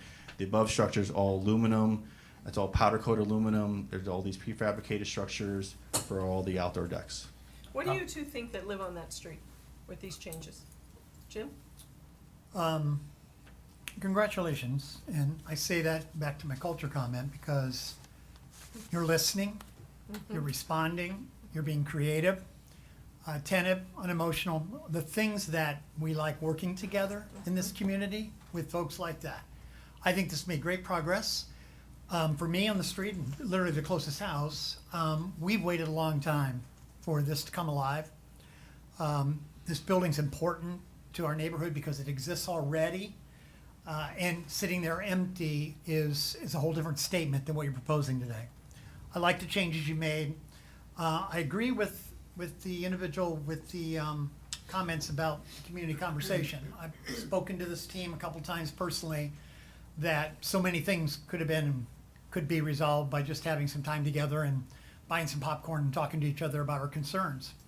But we're doing it now, and this is a reality we have to deal with, and getting the best out of this we can. I think you made a lot of progress. What about you, John? So, excuse me, I agree with almost everything that was said. I do have a question. Was, at any point in time, was that second story thought to be something that would be developed and something that could be the mezzanine level I'm talking about? Unfortunately, no, we have limitations to that. So it was decided, one of the original ideas, and we're talking about the mezzanine where all the projector films were. Yeah. Back in the day, of course, that's where the film projectors were. There's a couple mechanical rooms, there's an elevated equipment room, so it's not an aesthetically pleasing space. Mm-hmm. One of the ideas the owner asked if we could put a private dining room up there. Problem, we can't. The elevator only goes up to the second floor. That's what I So thought. you open you up to liability for accessibilities. That's So for what's my ADA original access. question Yep. about the elevator going to the mezzanine. I thought Seen it was- plenty of war yeah, stories that where makes people try to sense, yeah. even do that. It's just not Okay, advisable to do that's that. fine. That's what I suspected. So that's why it's become more of a dry storage and office area, and it's actually going to be a lot of mechanical systems for the restaurant spaces, like HVAC. We have a lot of the fresh outdoor air makeup systems. So that room's going to be chopped down to a small spot. That's going to be maybe a desk, honestly, up there. Yeah. No, I understand now. I suspected that the elevator was partially the issue, but it makes sense. It also helps as well as from when we design these buildings, we're designing it to be really built to this day. So I got to comply with building code and fire code. So the more people I add, the more exits I got to have. The more people are going on the third floor, the elevator's going to add. It starts compounding essentially. So what we propose is that floor just stays as the empty storage room.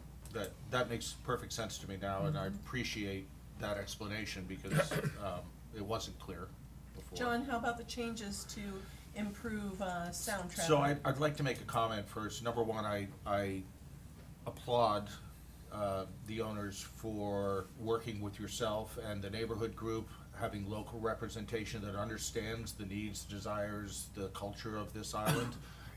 I would also, though, say that there's been a huge missed opportunity in outreach to the neighborhood, the community, for, I will say, months and years now, even to the point of our council members trying to reach out and get updates to what was going on with this property and the properties that are associated with the ownership. And there's been very little communication. And that's concerning only because there was a request that Patrick made that said, give us some grace. And that to me is trust us. Yeah. And that trust factor is, in my mind, something that is built over time. It's not something that at a point in time you say, don't worry about our past behavior. We are now working under a new metric or a new, and I truly want to believe that, and I think by hiring both of your firms, that goes to a recognition that perhaps that's important. But what it does to me is it makes me want to be restrictive to ensure that whatever is permitted is controlled, so that it doesn't run away.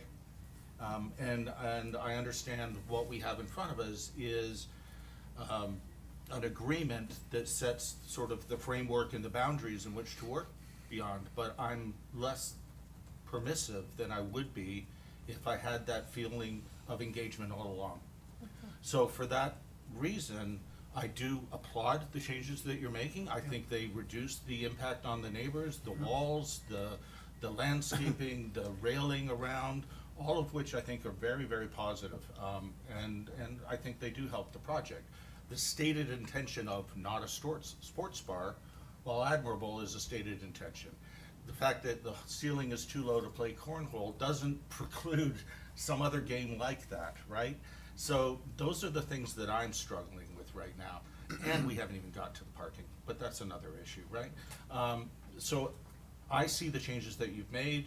I see the applicant's willingness to at least work with local experts and understand the needs, desires of the community. It's all positive. The concept as it's been described, I like it. I'm hesitant to just take your word, not your word, please. I want to be very clear about that. No, I understand, and I think as this project evolved, the owners have realized a lot more about open communication in the community. Yeah. I as well, definitely as well, throughout all these projects we work on. So moving forward, I do believe you're going to have their commitment to reach out. And I know there's liberal trust that goes in, and I do appreciate your compliments to myself and Patrick and our team put together, as well as Stevens Construction as well, who's a local contractor who's already building Beach Bar. All of us together as a team, that we fill out the owner, the design professionals, and the contractor make up the perfect team to basically implement. So I understand the intent and your concern, and for my world, the word intent is very important. The intent of what you're saying, you and I had a discussion the other day, was the intent of codes and the intent of your concern is that we understand noises of a concern.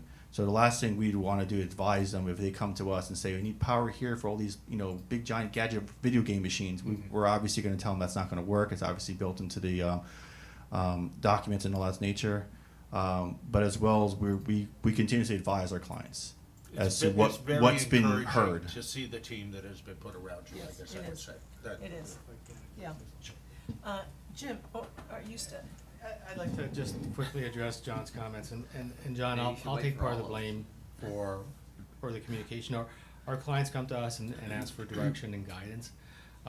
In this case, we've got an ownership group, and I think just for them to work out exactly what they wanted to do took a while. And I think, at least personally, I saw this as a much smaller project than other projects. And I think part of it is this idea that we're communicating with folks like you, the LPA council, which kind of act as a proxy to the public. But point well taken. I probably did not provide enough guidance to my client to really emphasize that they need to reach out to the neighborhood. We've heard it loud and clear. We understand that. And the good thing is we've got two local folks that are very willing to engage their neighbors. So I'll take part of the blame for that. Well, just remedy it. Yep. I mean, we don't need blame, it just, because it is that trust thing. And I think that's it. They just didn't fully understand that. Yeah. Jim, questions? How do you feel about this? Does it address your? Sorry, just one last thing I forgot to say No, earlier, but to please. follow up on that whole trust thing as well too. Trust me and Patrick to advise them appropriately as well too, because I don't know how long it's been now, a couple months now. The women's club had the event there. Stephen Carr reached out to me and just in casual conversation said, this women's club approached us. They want to have an event here. They asked for my opinion. I said, absolutely. If you're ready to reveal this, you need to start doing that communication with them. And that's the first person that approached you, so definitely reciprocate back and invite them. And it wasn't just us, it was also Patrick, and then the event took place. So we are been advising them to do this more, and we will continue to do that more. And as well, honestly, we're honest as an architect, we're still involved with the project post-construction, honestly. Because we like to know what works, what doesn't work, warranties, all those things. So obviously you have our commitment to make sure that all these things that we're saying are going to be implemented in those designs. Jim, Albert, stay for a minute, will you? How do you feel about the railing? Does that satisfy that concern? My question, Judith, is how do we incorporate that into the a proposed ordinance? So what I would ask them to do is before they go to council to include it on their site plan, on the master concept plan, and I think that would solve for that. And I would like to see, just maybe a dashed line, just denoting where you're planning to put it, and how high it is. I imagine 4 feet would probably be sufficient. Yeah, we'll formalize that. We'll also update the render as well too. Yeah, because the thing is, we need to look at what the master con, make sure it's not in the, the visibility triangle. You've got a cutout here, so probably impacting the corner, but that's what we'll look for in the master concept. But I think that that's doable. And it's easier to do that on the master concept plan, and then we just refer to that, when they come in for their development order. And landscaping, if you're gonna add, a 4-foot hedge to match the railing, show it on the MCP. And then, I guess my question is to Jim and John, if your level of comfort, needs to be solidified, whether, some sort of subject to a review after a year or something would be something that would raise your comfort level. For me personally, From an operational for me personally, I would rather be codified in advance as opposed to checked and audited afterwards. So I would say that I would look to tighten up some of the times of live entertainment, for example, the electronic noise or what have you. I would like to expand some of the restriction on the live entertainment uses, something that would, excuse me, that is, ahead of the train as Yes, opposed to following it. Yes, because the onus will lie on you to complain, yeah. And I guess I would add to John's comment and Jim, your question. There's a moment here where the trust flows to us. And what I mean by that is we put some restrictions around the hours that the entertainment can exist. They find as operators that both competitively and opportunity-wise, they need more than that. I would hope, and I know Chair, you said this, that we're pretty good on the special exception kind of things, and we are, because we like a party around here, and we know when they are. I hope we're also as good and receptive when they came and say, we need 2 more hours, and look Yes. how kind of neighbors we've been. And we're gonna continue to control the exact same I way, and agree like your completely. support. Yeah. And I, for one, Yeah. would be all over Yes. leaning that direction Yeah. and helping to influence my peers. 100% agree. Yeah, me It's a too. little bit here, a little bit there, Me it's too. a give and take. Then we get it done, we get it up, Yes. get it going, Yes. and we're good neighbors Yes, also. and it adds a sense of security to the people who are Yes. around. Jane, did you have anything? No, not. Don, any follow-up? Again, I applaud the efforts. I love the impromptu changes. I like the extra wall. I have to tell you that if I was a neighbor around there, I would say, great that we're putting the glass in, great that we're putting those doors in, but you want airflow, they're gonna be open. And then if a neighbor across the street there calls the general manager and says, hey, there's a lot of noise here, is there any way we can close those? Nah, it's too hot, or whatever. It's not a permanent end-all be-all. Again, I appreciate the effort, definitely appreciate the short fence around it, and so, yeah, I'm still struggling with this one. Okay. And I mean, for the next special exception as well. Okay. Okay. All right. Where are we? Okay. Any other questions? Patrick, you have anything you want to finalize, or Ken, anything? No? Okay. Judith? Yeah, so if you don't mind, if you're approaching the time where you're gonna make a motion to run through the conditions to make sure that we have those as. Let's talk about them, because I think some of them are going to be modified. Okay. Okay?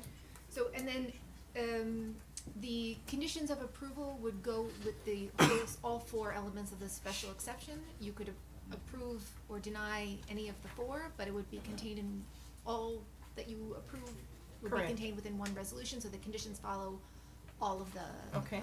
special exceptions. So, the first condition, all music and entertainment on the property will be in compliance with the town's noise regulations. They had no concern about that. 2 hours of amplified music will be limited from 11 a.m. to 9 p.m. on weekdays and 11 a.m. to 10 p.m. on weekends, which Let's is what stop we there. had. Okay. And thoughts? Didn't we restrict amplified before? I thought we did on another project. We did. Yeah. It became So- ambient. Yeah. Yeah, ambient I think noise. there was a problem with the definition and that ambient was actually just background noise as Yeah. opposed to Yeah, it's what we supposed to lighten it. believe it is. So is it So- non-amplified then? I mean, you're talking Well, about it's putting. going through the speakers, so if you count, their approach about putting it throughout the entire organization, where they control the volume, the central system, I thought was a good compromise.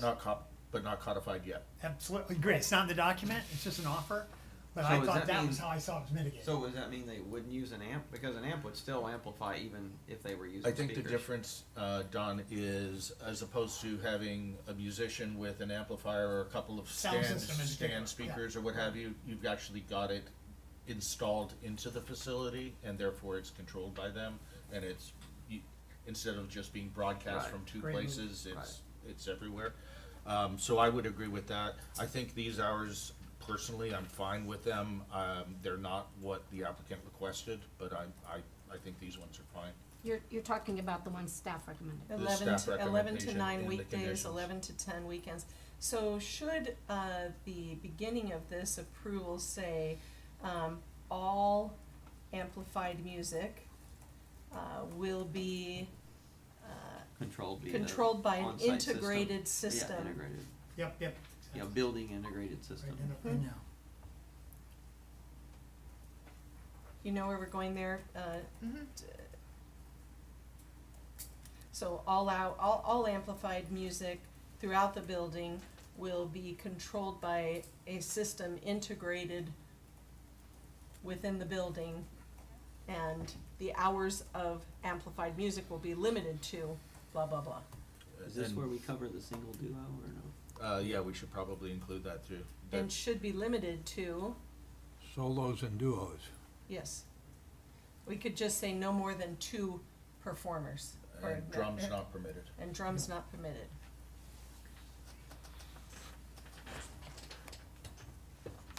Okay? Does that encapsulate all the sound concerns? Okay? Steel drums, what the H? Steel drums. I think you want those. Maybe.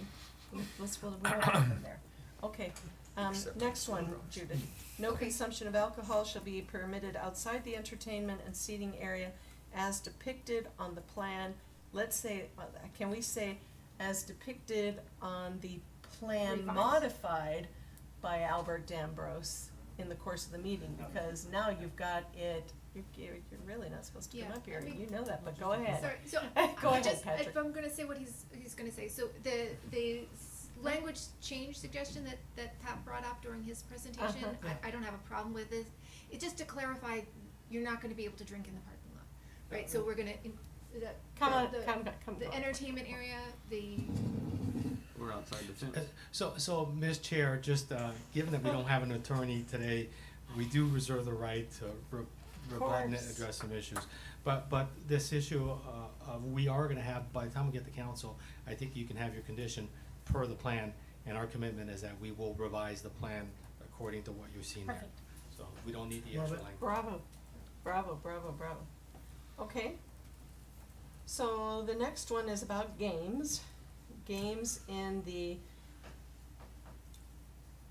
maybe it doesn't say entertainment, maybe the word's lounge, because I liked the way that Albert explained it as the lounge we area. could just say the ground level, I mean, that covers everything. I mean, if Okay. their intent is not to have pinball Right. and video games, then it doesn't, Okay. okay, so we just say the Cannot ground. include loud electronic beeping, ringing, or buzzing, or thumping. I don't know how to handle that one, honestly. Can we put thumping in? Cause wouldn't you call that a thump? Okay. I don't. Oh, Those dance whack-a-mole. games. Okay, so the next one is the development must comply with LDCC turtle conservation requirements. That's, Yeah, so that would include lighting course. requirements and all of Yep. that, yep. Redevelopment of the dock must receive an approval LDO or DO as determined by the Community Development Department and will be for private use only. That's, yep. Mm-hmm.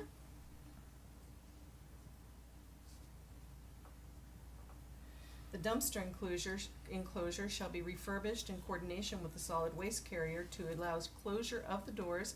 Solid waste pickup shall be provided 6 days a week excluding Sundays. No objections there? Nope, Waste Management agreed with all that, put it in writing. Any violations of the approval shall render the special exception null and void. Patrick had language, he wanted there then. If not remedied. It's not Oh, ready. that's right. If not, Any unremedied violation. Yeah. I don't have a problem Okay. with that. Violation.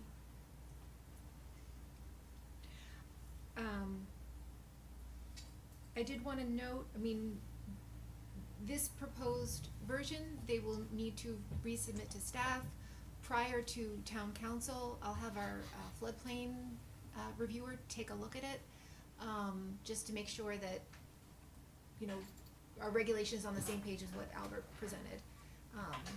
Patrick, can you come back up for a second? Were you planning on being at the next town council meeting? Yes. So will you have time to accomplish that? No, I think we're after the break. In After the August. July You're break after the in break August. in August, Yes, so okay. we will have time. And that's okay? Yes, we will have Okay. time. Doesn't disturb your timeline? Okay, wonderful. And I trust Albert's got some better software than all these scribbles. He can put this all in there for me. Okay, wonderful. Did we Anything else, or did we fix what? Did we fix number 6, redevelopment of the dock? Must receive, that it is only for private use? Private use. Yeah, okay, gotcha. Yes. And it's development of the dock, right? It's not redevelopment. That's correct.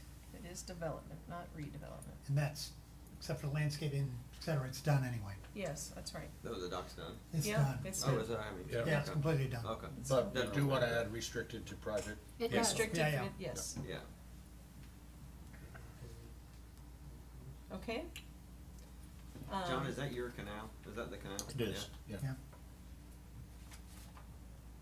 Anything else, Judith? Okay. What other discussion do we have? Anything? Good progress in my mind. If not, would someone like to make a motion?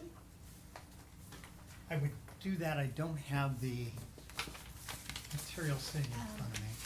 Do you want them to vote Yeah, on we each can. special exception separately? Oh, yeah, here. Yeah, I mean, I'm glad to do that. So I think we'd like you to ask if you would make a motion for each individual Yes, for each separate- individual one. Do you want the conditions? If you can read my scribbles? You want the motion to capture these or read every single one? No, I mean, I think we went through it and we have it for the record, but there's Each- 4 special each special exceptions that we exception. should take We need a make a motion motion for it. and then vote. Oh, each You have a one list of the individually. special exceptions, Jim? Consumption on premises and all that? Yeah. Oh, here. There's Here the there. special exceptions. And it's based on competent substantial evidence that you have heard That's presented right. to you today, That's right. that is in the record. He's taking control. All right, so I would make a motion for approval of SCZ 202 50046 6425 Estero Boulevard, better known as the Beach Theater. There are 4 special exceptions that I'll call out as part of my motion for approval. Number 1 is consumption on No, premises. wait, You Jim, gotta what do she's them. saying is she wants a motion for not the Oh, whole gotcha. SEZ, a motion for each one of those special All right, exceptions. so instead of the CBD itself, okay. Then I'll revise my motion to start over. I make a motion to approve the following special exception. Number 1, LDC section 34-1264A2A dot, which relates to consumption on premises at the Beach Theater property. Second. Any discussion on that motion? Hearing none, your vote, Jim? Aye? Jim? Aye. John? Aye. Jane? Aye. Don? Aye. Aye. Make a motion to approve special exception number 2, LCD section 34-703, small b, 1, which is new outdoor entertainment and commercial boulevard CB zoning district. I'll second that. Is that where we have the sound, or is that the next one? Live entertainment is the next one. No, Okay. it's the new No, this is number 2. This is number 2, yeah. This That's is right. the outdoor? Yeah, This is I gave outdoor, away bottom and my top. stuff. yeah, it says new live and new outdoor. Okay. No, I need my other ones. Live could be upstairs as well, Don. Live is upstairs. So we're allowing, this is just for the allowance Exactly. Of entertainment. Yeah. of the entertainment, We haven't okay? captured the conditions. Okay, so there's a motion for that. Is there a I second? second it. Jane, Okay, second. there's a motion and a second. Discussion on that? Your vote, Jim? Aye. Jane? Aye. Don? Aye. Jim? Aye. John? Nay. Move- Aye. Move up, thank you. Move approval, so for special exception number 3, LDC section 34-703, small b2, new live entertainment within the CB zoning district. Subject to Subject to. the conditions of approval, which staff has captured and will be attached as part of the motion. Is that adequate? Reflecting the hours and everything else? Yeah, Right. just to be clear, we're gonna attach the conditions to all Every one four. of them? Yeah. Oh, I Excellent, got you. excellent. Right. Okay. Okay, so that's a motion. Second? I'll second. Discussion? Hearing none, your vote, Jim? Yes? I'm a yes. Don? Aye. Jane? Aye. Aye. Okay. Finally, a motion for approval of special exception number 4, LDC section 34-703, small b3, new outdoor seating open after sunset in CB zoning district. Second. There's a motion and a second. Discussion?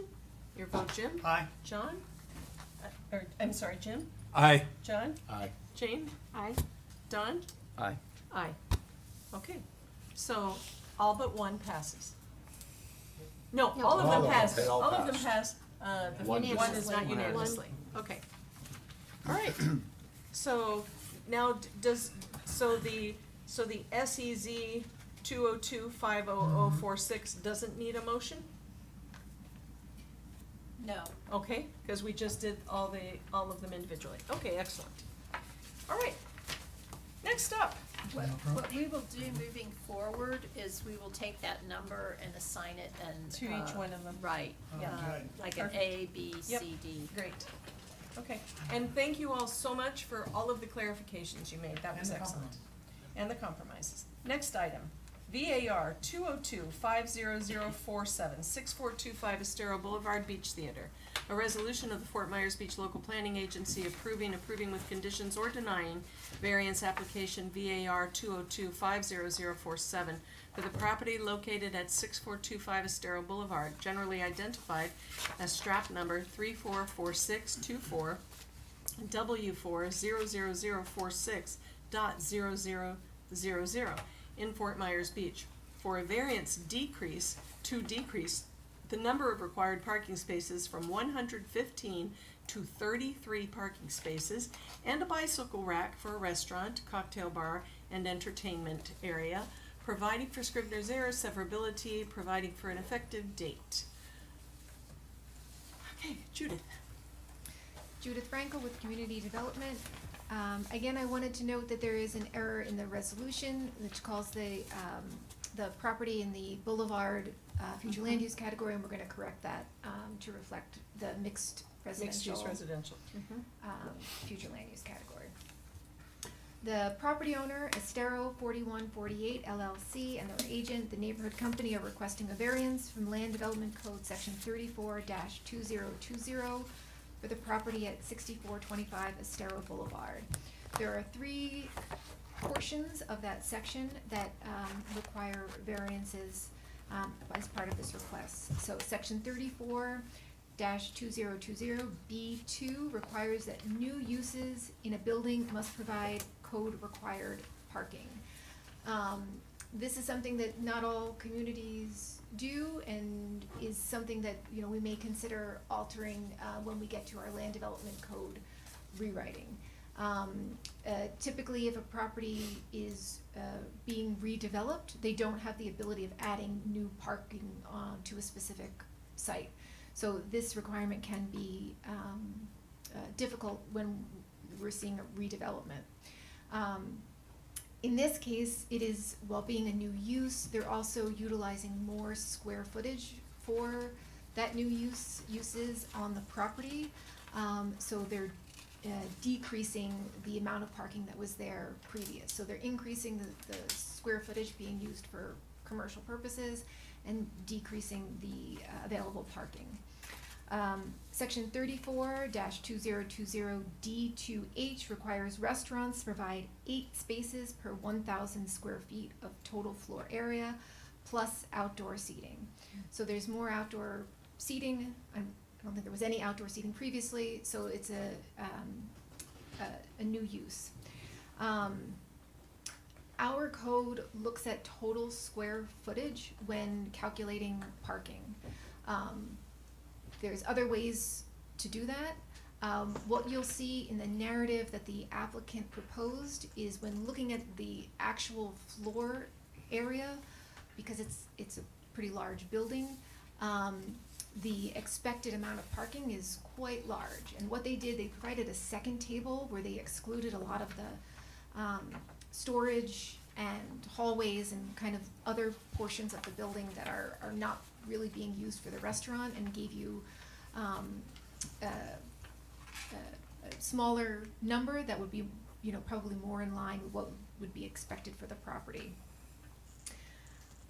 Section 34-2020 D2H2 requires bars to provide 8 spaces per 1,000 square feet of total floor area, plus 5 additional spaces per 1,000 square feet of floor area used for the bar, plus outdoor seating.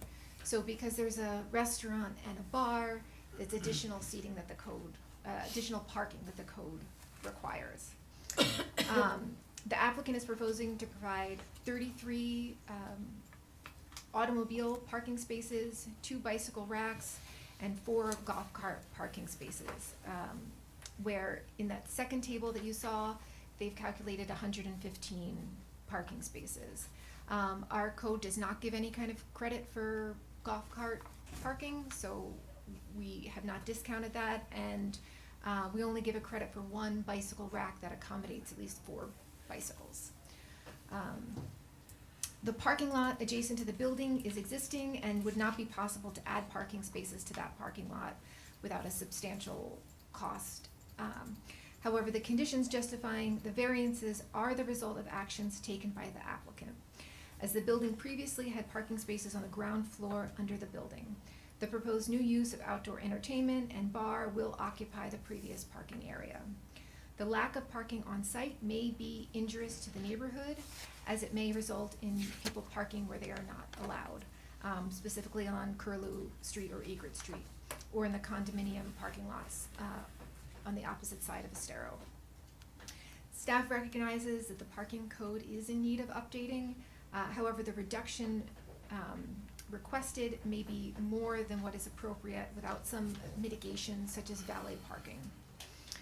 The 3 variances from section 34-2020 for a reduction in the number of required parking spaces does not meet the criteria found in section 34-67. That's where we're asking if there is any injurious impact to the surrounding neighborhood. And staff recommends denial of this request. If the LPA seeks to recommend approval of the variance, the conditions of approval for this variance are the same as what you saw for the special exception, so we could make the same edits that we did to the conditions of the special exception to the variance. And that's just to make it crystal clear. Yes. Okay. Questions for Judith, Jim? I have one. I think I know the answer to this, but just to get you to answer and go on the record, because we talk about parking a lot. As you look through the lens of your responsibilities here into the code doesn't allow or take in consideration any sort of public transport access. There's a stop right in front of this where additional parking is not necessary because they are so close. Nothing's in there about that, right? The land development code does not. The comprehensive plan does look a little bit more holistically at what's available, and I imagine the applicant is going to present Sure. that to you as well, but the code does not. The Okay. code is very prescriptive. Nor can it anticipate or allow flexibility from your perspective for the fully set up and anticipated walk-ins that are gonna be casual and frequent. A fairly large part of this, I think, to go by. You still put a chair there, and a certain number of chairs, certain amount of space, parking's required, period. Yeah, so it's not by chair. Some codes do that. It's the number of Space. seats. It's by square footage. It's being used for chairs and tables. Yes. Okay, good. Okay. Well, it specifically says total area. So one of the things you'll notice in the table is that entertainment area, we've allocated 0 parking spaces that, for. right. Because it's ancillary. You're coming there, you're not gonna come just to play not cornhole, but something else, you're gonna come there to But if to they eat put food chairs or there, whatever, you would count it. then we would count it. So But that's what we asked them on the master concept point, plan, to yeah. denote exactly what it's gonna Thank you. be. That's all I have. Okay, Chair. thank you. Any other questions for Judith? Not at this time, thank you. Don, nothing? You talked about parking all day, okay. All right. I don't have any, yeah, I mean, All right. I don't know what to ask. Okay. Conclusions. Yeah. Thank you very much, Judith. Patrick? I wish I could find it. Okay, I hope you have your magic wand. Good afternoon, I believe. You know what, I've already told you how I feel today, so. I can make You this should feel real- good now. Change it. We don't care. You're frustrated, stay there. If I can get the PowerPoint on, that would be great. And we'll have this up and running shortly. But let me get started before the PowerPoint comes on. We're gonna jump straight to the variance request. I'm not gonna reiterate all the other things that we've already discussed. But I really wanna highlight some of the comments from Corey that were made previously. We completely believe that there are a lot of people, a lot of units, a lot of rooftops in a very close vicinity, and that is a very highly walkable, bikeable area. And there's already a lot of foot traffic that currently exists. We think that, you know, and they looked at this from a business standpoint, from the get-go of, does this make sense? Do we have the people, do we have the units? They feel comfortable with that. And they made that decision of providing 2 different types of restaurants, understanding that they were limiting their parking, but also understanding that it is very walkable. We, as a town, are pushing hard to promote alternative modes. We do have a transit stop right in front. And we're seeing improvements with water taxis, for example, every day. So I think as a community, we've gone further than we have before. We're seeing a lot of electric bike use, scooters, these alternative modes, golf carts. So I think from that standpoint, big picture, that does provide a lot of parking mitigation. But we do have some solutions. And again, that's when we met with each of you individually. We will go through those various solutions. We don't know exactly which one is best right now. We'd like a little time to get that figured out, and we're happy to have that discussion. But before I jump into that, I do want to talk about the LDC criteria for variances, and just put that on the record real quick. Okay, so the first one is whether there are exceptional or extraordinary conditions or circumstances inherent to the property, or conditions where rigid compliance is not necessary to protect the public policy. Again, I will keep highlighting that until we change our code. These are or statements, you don't have to meet every single one of them. But we do believe that rigid compliance would not serve the public. I think the project they are proposing is a great project with 2 much needed restaurant venues on the south end. We did go through a hurricane, multiple hurricanes. There are extraordinary conditions, and also we are retrofitting an existing building again. Extraordinary conditions. Number 2, exceptional or extraordinary conditions that are not a result of the actions of the applicant. There are multiple ways to look at that. You can look at it for the choices that they are bringing forward with the 2 restaurants. We believe that is a benefit. It is desired. It's something that the town wants to see. However, is it their choice that they're limited to an existing building and existing property? No, it isn't. So is the variance minimum? I would say it's minimum to allow those 2 restaurants.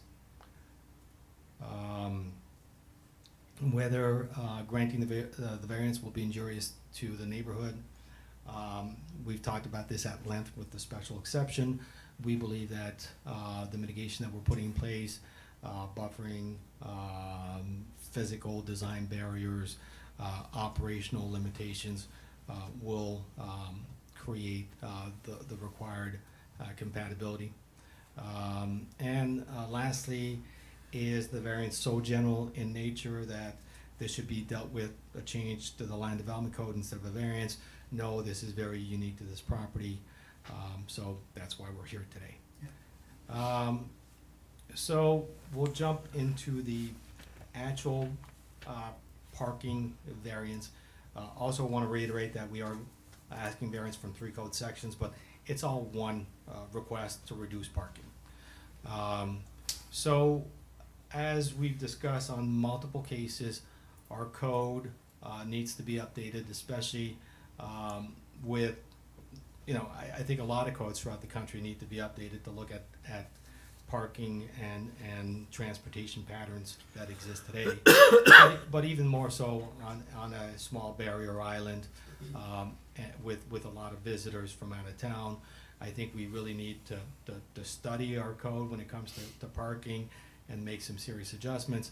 We think that in most cases, for most uses, we are way over parked. Also, as staff clarified, the way we assign parking for commercial uses and restaurants is not based on seating, it is based on gross square footage, and we also double count for bar areas within a restaurant. With that said, we think that should be changed. We think that the code required amount of parking, what's identified on your slide is 172 spaces. We think this is far greater than what is needed. So what we did in your packet and the narrative was kind of explain of we are retrofitting a theater, a very large space. There's a lot of what I call core space, wide corridors, huge kitchen area, mezzanine for the projection room, that'll be storage.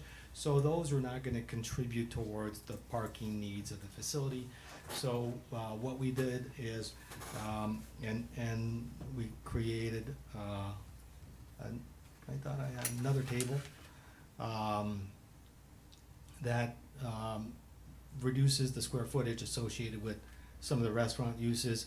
And in using this table, we would be looking at a requirement of 115 spaces. We are asking for a 70% reduction from that requirement. We acknowledge that, we understand that. So let me jump straight to some of the potential solutions. So first thing I want to explain to you is that Corey and Steve are part of an investment group that owns the theater property. They are the local guys. Some of their other partners visit or spend quite a bit of time here, but they're the boots on the ground that'll be here on a regular basis. But they also have 2 other investment groups that have purchased the Dolphin Inn next door and have purchased Gulfview Manor.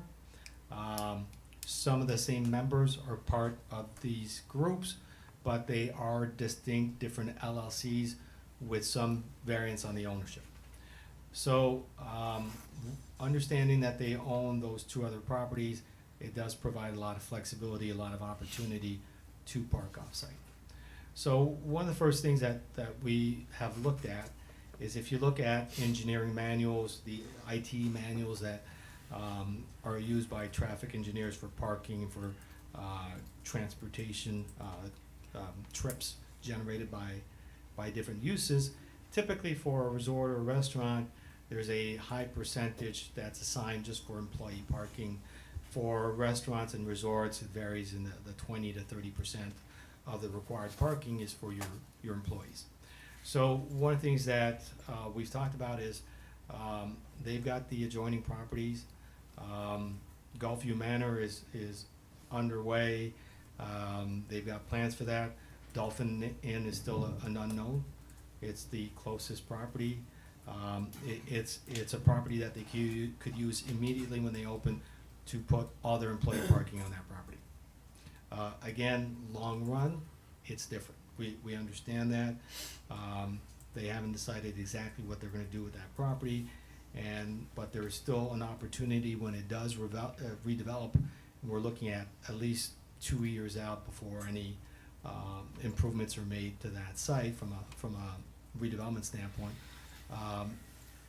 There might be an opportunity for shared parking with that new use in the restaurant. One of the things also in meeting with the LPA and elected officials, there was a suggestion that we've got the brand new town hall building with a brand new parking lot. Peak hours for town hall versus peak hour for the restaurant are very different. We're gonna be looking at additional parking needed in the evenings. And there's an opportunity to maybe work out a shared agreement, maybe leasing some space there from the town. And that was, seemed to be embraced and thought as a good solution. Also, we know there are other uses, other projects, properties that we're working on the south end of the island that will be proposing a lot of parking. The idea that is those properties and other properties that have access parking, there could be some shared parking agreements for those properties. An immediate solution also is that existing at-grade parking lot, as soon as they see a need for additional parking, they can valet that area. They can probably get a third of what they have there and get more parking right on site. And the valet could also extend to those other properties. They don't necessarily have to be self-parked. They can be valeted and brought to the other sites.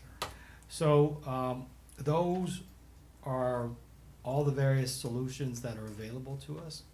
We believe that there are sufficient options to address what those needs are going to be.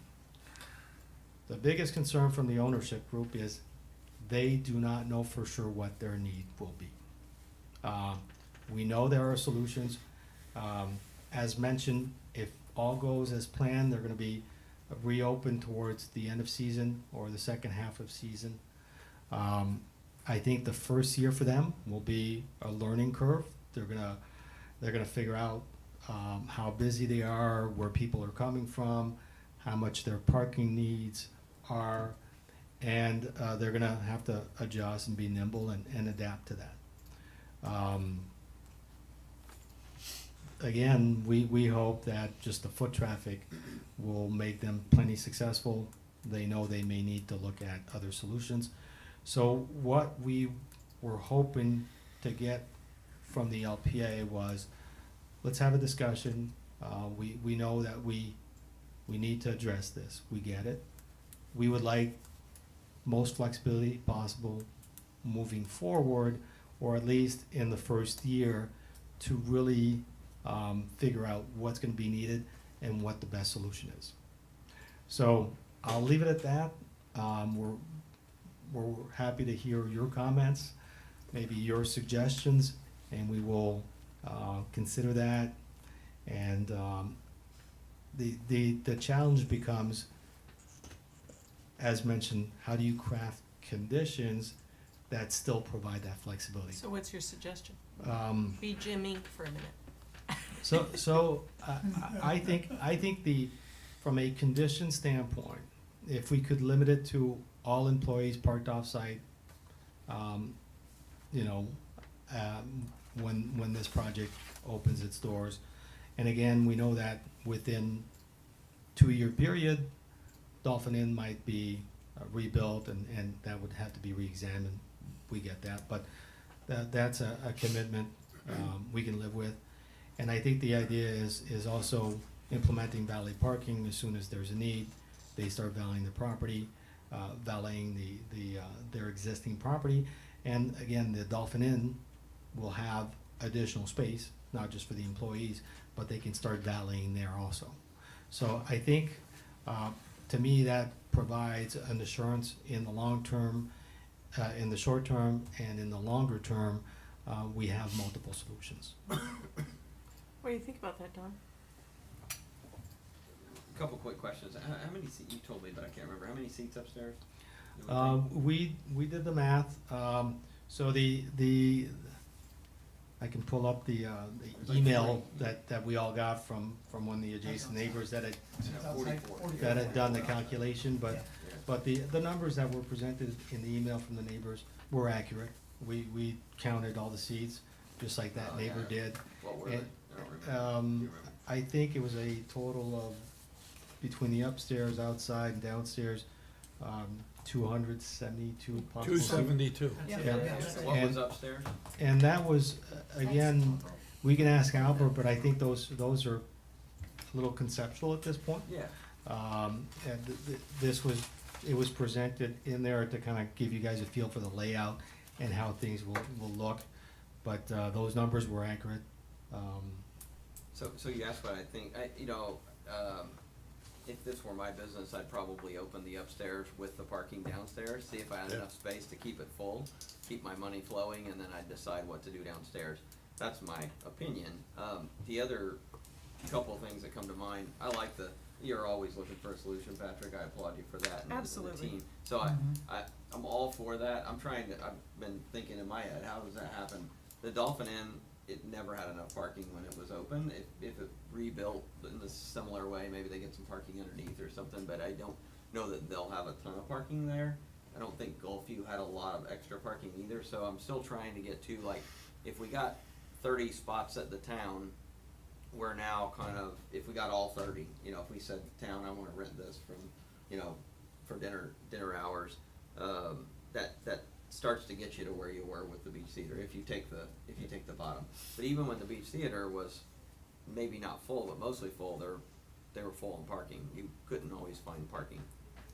You don't think so? No? I don't think I never had problems at the Beach Theater, but Charlie's Boathouse was always Oh, yeah, I filled always with the parked parking. at the. Yeah, Oh. those people didn't come back from the beach on They time. did not. That's what happened there. Yes. Yeah, they had huge Yeah. parking lot. So anyway, so those are just my thoughts that I don't know how to solve it outside. I realize that you guys wanna look for that. I just don't know how we approve this and ensure that we can find a solution, and then the other, obviously down the road, say the place was ever sold and the restaurant was sold, then you're just living with what you had, and you may not have as responsible owners, down the road. If you gave to a 70% reduction in parking, because you gotta plan on 4 people in every car. If you get 4 people in every car, you're 132 seats. That's still not, that's Not even probably the half. upstairs. Yeah. That's not So, upstairs. those are just my first initial thoughts. Just a concept here, Don. If you think of Chick-fil-A as the gold standard of drive-throughs, you gotta think of Coconut Jack's as the gold standard of valet parking. You get Yes, 300 they cars are. and 20 Yes. spaces, I don't know how they do it. Yeah. But it works, and they gotta It get them off does. the street, and they gotta do what they gotta do. I think you ought to edge towards committing to valet Yeah. upfront. And you, obviously, if the lot's open and nobody's there, they won't be parking cars per se, but having it there, advertised, committed to, part of the deal, it immediately activates that overflow and that realignment of the stacking of that, which in my mind buys both a commitment on your part to do it for us and comfort on my end that you have a capability to do it that's required in part of the approval. I'll leave it with that I'm for with right you now. on that. I agree. I wrote it down. I will discuss that with So, and you can my you think client. you get 40 some cars if you valet them? Is that what you were saying? You said you get another 30% of the 33 that's there Yeah, if you valet I would imagine 30-40% of what's existing on top of that. Certainly Above and something. beyond the employeeness. yeah. above and Yeah, beyond employee what- has to They go can park off. their own Yeah. So the other thing that I did want to touch upon before you really jump into the discussion is we see 2 issues: the amount of parking, but also the management of the parking. So I think I do want to address that. We know that there are vacant lots close by. There might be a temptation for people to park in those lots. So I think it's this idea that when we talk about culture, when we talk about educating the employees there, it's the managers have to manage the parking. They have to manage their patrons also. So obviously signage in the right of way is something that can be done. I think some of what we're talking about with some of the buffering already is going to prevent people from parking within that right of way, and it's just the management having a good handle on what's occurring parking wise, and making sure that if they see errant patrons kind of parking where they shouldn't, to redirect them as quickly as possible, and then being available as we talked about for all the neighbors and having that good communication with staff. How would you include your notion of revisiting this 2 years from now in light of whatever redevelopment is occurring around? I mean, your suggestion, how do you envision that happening? So you've opened. Can we maybe get your comments and give us a little time to think about it? I'm just. Yes, you can, Patrick. I'm just not sure Yes, exactly. absolutely. Exactly how we. Because I like you so much. Albert's here. Albert's gonna fix it. Maybe Albert will make me look good. You do a fine job yourself. Okay, gentlemen, any questions for Patrick on this issue of parking? I guess, given that you've spoken to each of us individually, why have you not come back with something that was more definitive as opposed to just asking for direction? That's Well, an open question. what we did come back that's more definitive is definitely putting the employee parking off-site. Correct. And then my thought with the valet was, as need arises, having that option immediately. So as soon as they start, filling up, the commitment would be our parking's filled up on a regular basis, and now we need to implement valet. But That- Patrick, you need to assume that from the outset. Even if you were gonna open in the summer of 2026, it's gonna be packed because people are aching for this. Right. So Yeah. Jim's comment about putting valet parking in as a condition up front, start off with valet parking, then you have the anticipation for everybody else that you're starting off like Coconut I mean, Jacks. my huge concern is, you look up and down this beach, any place that there's a lot that There's hasn't been cars. developed, Yeah. that's automatically beach parking. Right, yeah. And the same is true down the neighborhood, and quite frankly, although Cherry just left, I was speaking with her, and she said there were issues when the Beach Theater was operating as the Beach Theater, with people parking on both Curlew as well as on Yeah, Eagle. if there was a That good, her comment. good flick plan, yeah, they would. Yeah, not all the Yeah, time, yeah. but Because it- I'd go but back it and park happens. and walk over, because there wasn't a spot, so. So I like the valet idea, and that was always on our plan, but I don't think a forced valet is gonna make a lot of sense, because Monday's lunch, I don't think it's gonna warrant a required, I hope it does, and we'll make that adjustments if needed, but Monday's lunch is only Okay, open on no- Thursday, nobody's- stairs is not open. You got it. Nobody's talked about hours of valet, Right. simply Right. a commitment to having That's valet it. available. That's where we are. I think Yeah. that, Like it. I think the issue that I have, that I'm trying to speak to, is the fact that there needs to be a managed component to it, because if you're Yeah. sitting there and your maitre d' is welcoming people at the front door, they don't care if they walked from down the street or no, Right. or if they parked down Right. the street, or if they just don't know, and they're not actively managing it, and the valet provides at least An some active control over management. that. Sure, yeah, all right, thanks. There we go. Jim, did you wanna say something? I guess a few random thoughts.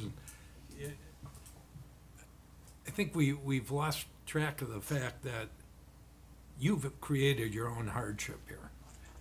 And so when you go to your findings, the fact that you say all of these are or, take a step back, and that there was parking on the lower level here underneath. And that by eliminating that, you compounded the problem. The downtown areas have access to commercial parking lots. You do not have that in this case. So you have the burden of finding a solution to your parking. And it can't be, well, they can park at down the street at a commercial lot. The problem that I see is if you don't get specific, and we end up with a situation where ownership sells either the Dolphin Inn or the restaurant, and the agreement goes away, but the restaurant and the Dolphin Inn are still there, what do we do? Because the people are still gonna be coming to both of them. The street parking is definitely gotta be addressed. I mean, whether the developer pays for the town to put in no parking signs, or somehow that's gonna have to be addressed, because the neighbors are the ones that will be most impacted here. So, out of the gate, I think you have to have a solution, because to say, I'm gonna do it at the Dolphin Inn, but you don't have an agreement, well, you have some common ownership, but maybe they're not total, so there may or may not be an agreement. Somehow, this has to be solidified, because it takes a while to grade a parking lot or pave a parking lot, and you really need to anticipate that you need it when you open. And the reality is, you don't wanna give up parking at the Dolphin Inn, you're already probably gonna be tight for it, right? I mean, every project that we see pretty much Yeah, has we- a you parking know, problem. I think, as I mentioned, it's a short-term solution. Obviously, in the long term, we have to address it.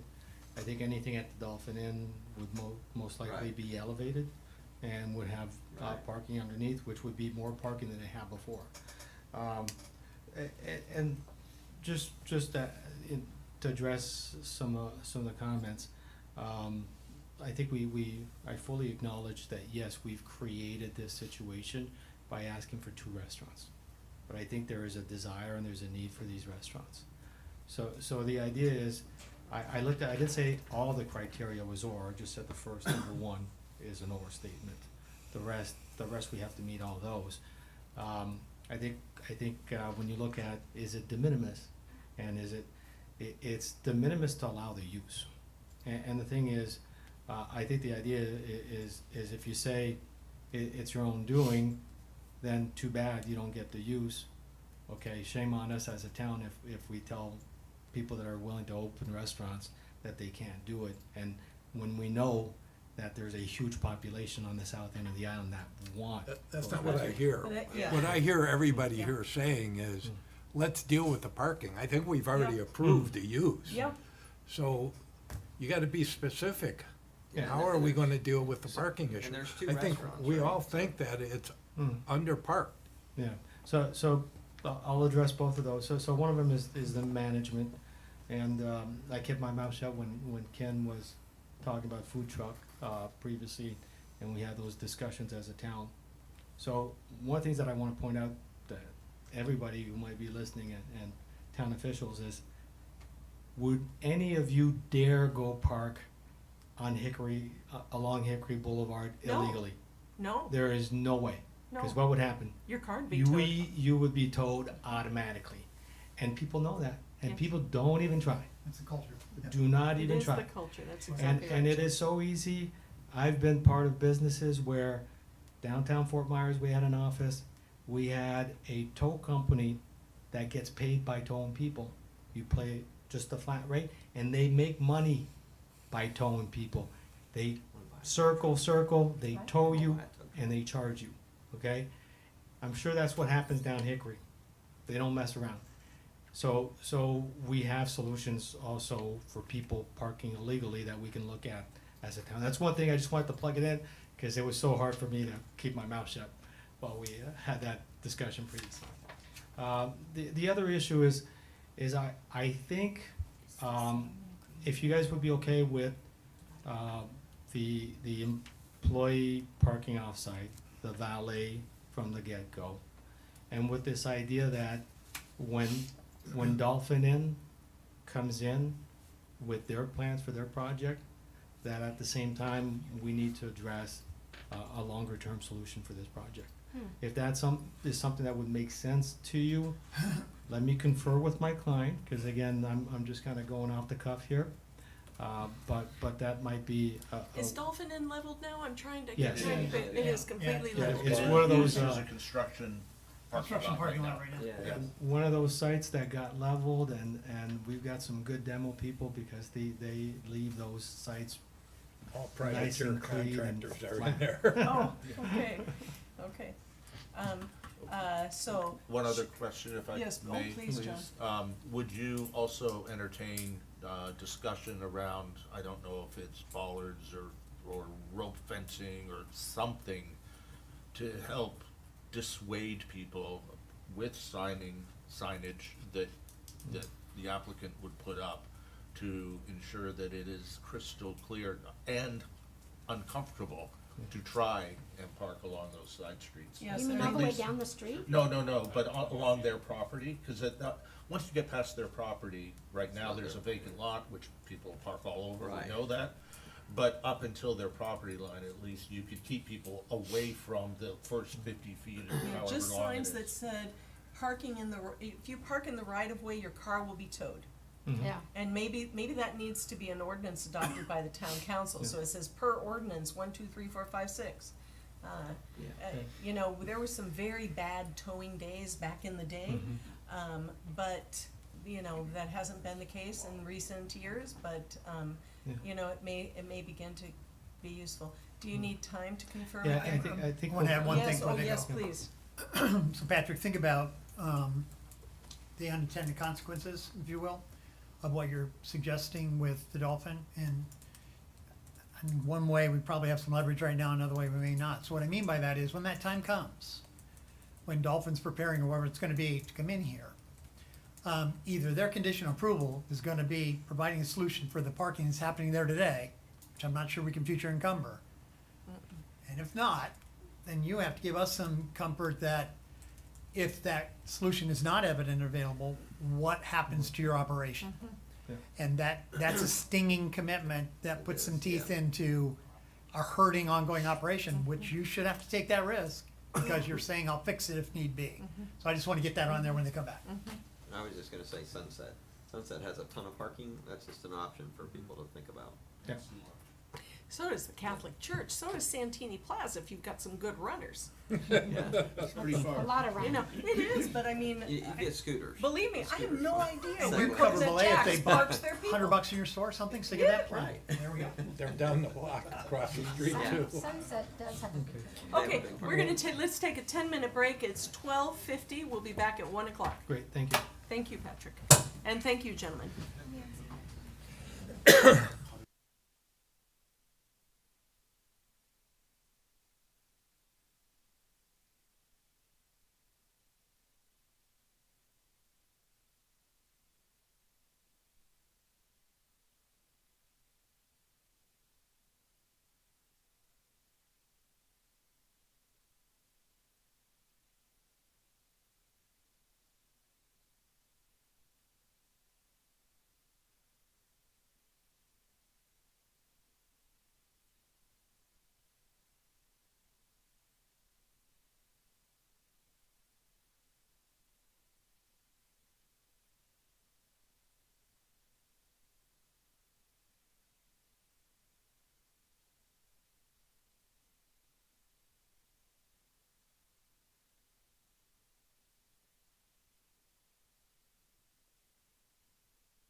Thank you.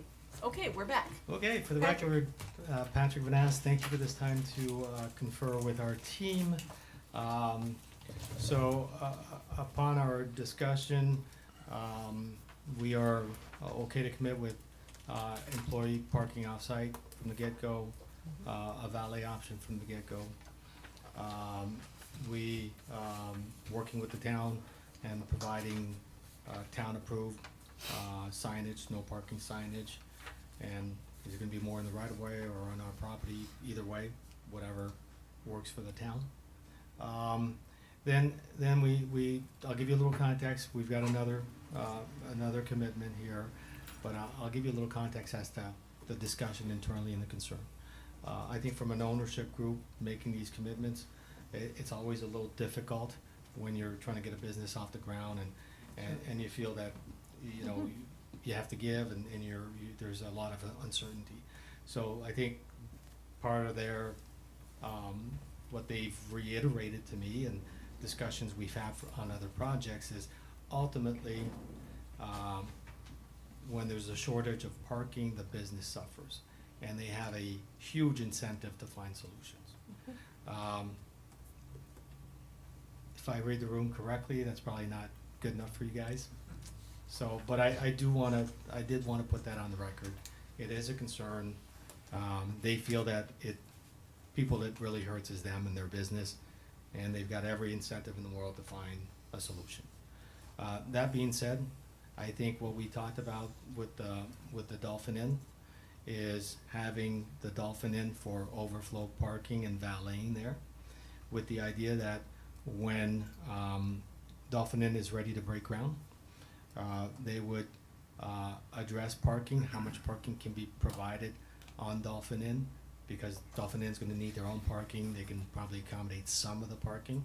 And then the remainder, and we'll be able to quantify more accurately of what that delta is, that delta, they will come forward at that time and provide solutions of saying, we've talked to this property owner, we have other solutions. We can no longer use Dolphin Inn 100% for our overflow. We have, you know, maybe 2 or 3 other options, and they'll come to you with those options at the time prior to the Dolphin Inn breaking ground. Who thinks that's okay? I think it's okay. How many parking spaces do you think you can get from Dolphin Inn? Oh, Oh, it's big. yeah, that's it's long. If they delay it, they can just. yeah, that's a decent sized property. Okay. Yeah, John? Yeah, I think this property is very unique in that, and we do look at each of these individually, and I, for one, have never really been strong on mandating parking requirements. Fully understand that our code is broken, and I think we've been very consistent in saying for specific sites, this shouldn't be a problem. We're in the downtown core, there's all this parking around, we've seen people bring drawings that show the available parking in per lot. In this place, there is no available public parking, it just doesn't exist. I do agree that for the first couple of years, the Dolphin Inn will be more than sufficient to manage it and to control it. I hate to say this, but I foresee the Dolphin Inn becoming a surface lot for that property. I do too. You know, I really do. I do too. But that's not my problem. And as long as that parking can be addressed and will be addressed. But do you feel positive about these solutions? I do. I mean, I do. I would have preferred that they had them more concrete coming in. I don't understand why we couldn't have That's all right, we got to it. discussions Yeah, of They'll have them town go and into town others. council. more pressure, more real. Well, they don't have to go to the town council with this if we approve it unanimously. Oh. It's a This variance. is a variant. And what are your thoughts on it, Jim? I'm only concerned about the short term, the long-term solution. Everybody will have a better idea. So from a commitment standpoint, are you suggesting that you'll specify the Dolphin Inn at the beginning? Yeah. And if the Right. Dolphin Inn is no Develops. longer available, they will come back with an Revisit. alternate solution? Yes. I'm okay with that. Okay. Jane, are you okay with that? I am, only because they are taking what I kind of feel, you know, I hate to put this word on it, but I think like town hall down there and this building are kind of like big white elephants, because like where town hall was, I never once went in that building. And I just can't imagine what, you know, would have worked well there as it was. And we do have this building already existing. I'm a little disappointed it's gonna be end of season before you guys are in with that established building, but at least you guys are present and working on it and willing to, you know, get in as soon as possible. But I do feel that because they're taking this elephant and making it into something that is needed, that it gives me hope that they will find that solution. I mean, I They think will. the Dolphin Inn They'll is find that great solution. now. I but hope they have that problem. Yes, I hope they do have too. that problem too. So, thank you. Dawn, are you okay with these remedies? I'm not really, but how many spots were under the building? Could we commit to they'll find a solution for that many spots? I think there was, in the 25 to 30 range. They're type of committing deal. to a greater space. Yeah. I mean, They they're are. committing they're to more. Employees Yeah. too. Employees too. Yeah, I mean, I guess so, if they're committing to greater, if they're gonna commit to a number that's bigger, Yeah. I mean, I wouldn't do that, I would've said, hey, this is what the building Well, has. it's not a specific Yeah. number, but Yeah. they're all employee parking off, valet parking implemented from day one, and having That's an the option. surface lot of the Dolphin Inn as their overflow valet, whatever.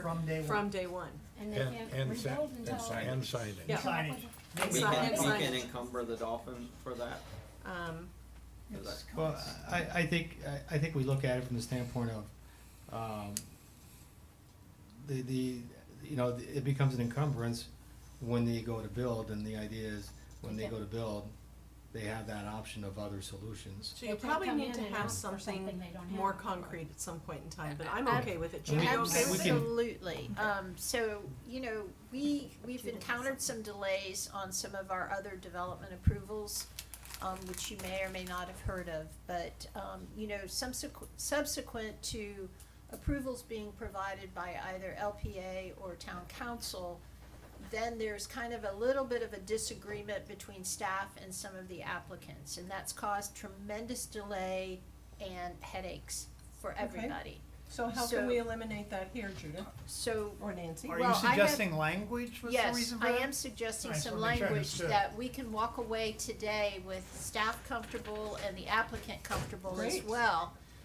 So what I'm hearing, and Patrick, I need your input, because we're on the same page as this, we wanna expedite things, correct? Yep. Right.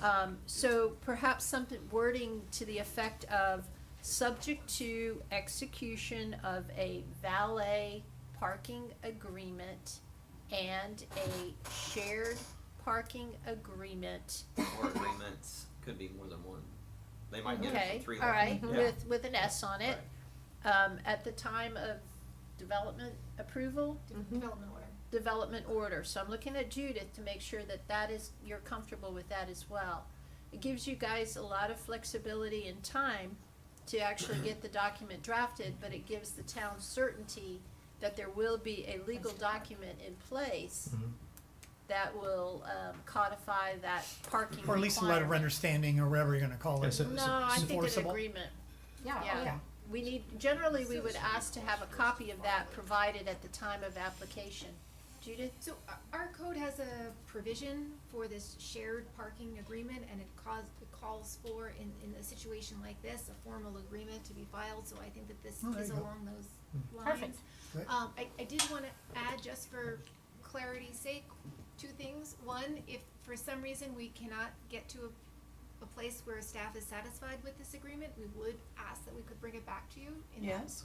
case, we would try to avoid that.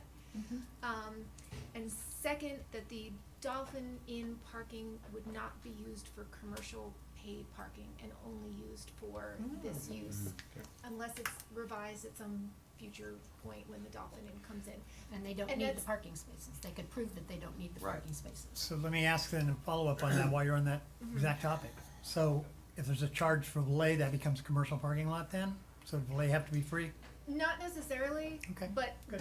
and I only bring that up, because if it is a commercial paid parking lot, they would need a special exception sure. for the other lot, and then that would call into question how many spots are being used for this, and it kind of complicates things further. So as long as this, the shared parking agreement is just for that lot to be used, so I think it's up to you whether you charge for valet or not, Well, as long as it's Can clear that, it's. is that going to include the off-site employee parking too then? Yes. We can So include the that. valet, guests, and the employees would all potentially use Dolphin Inn? Yes.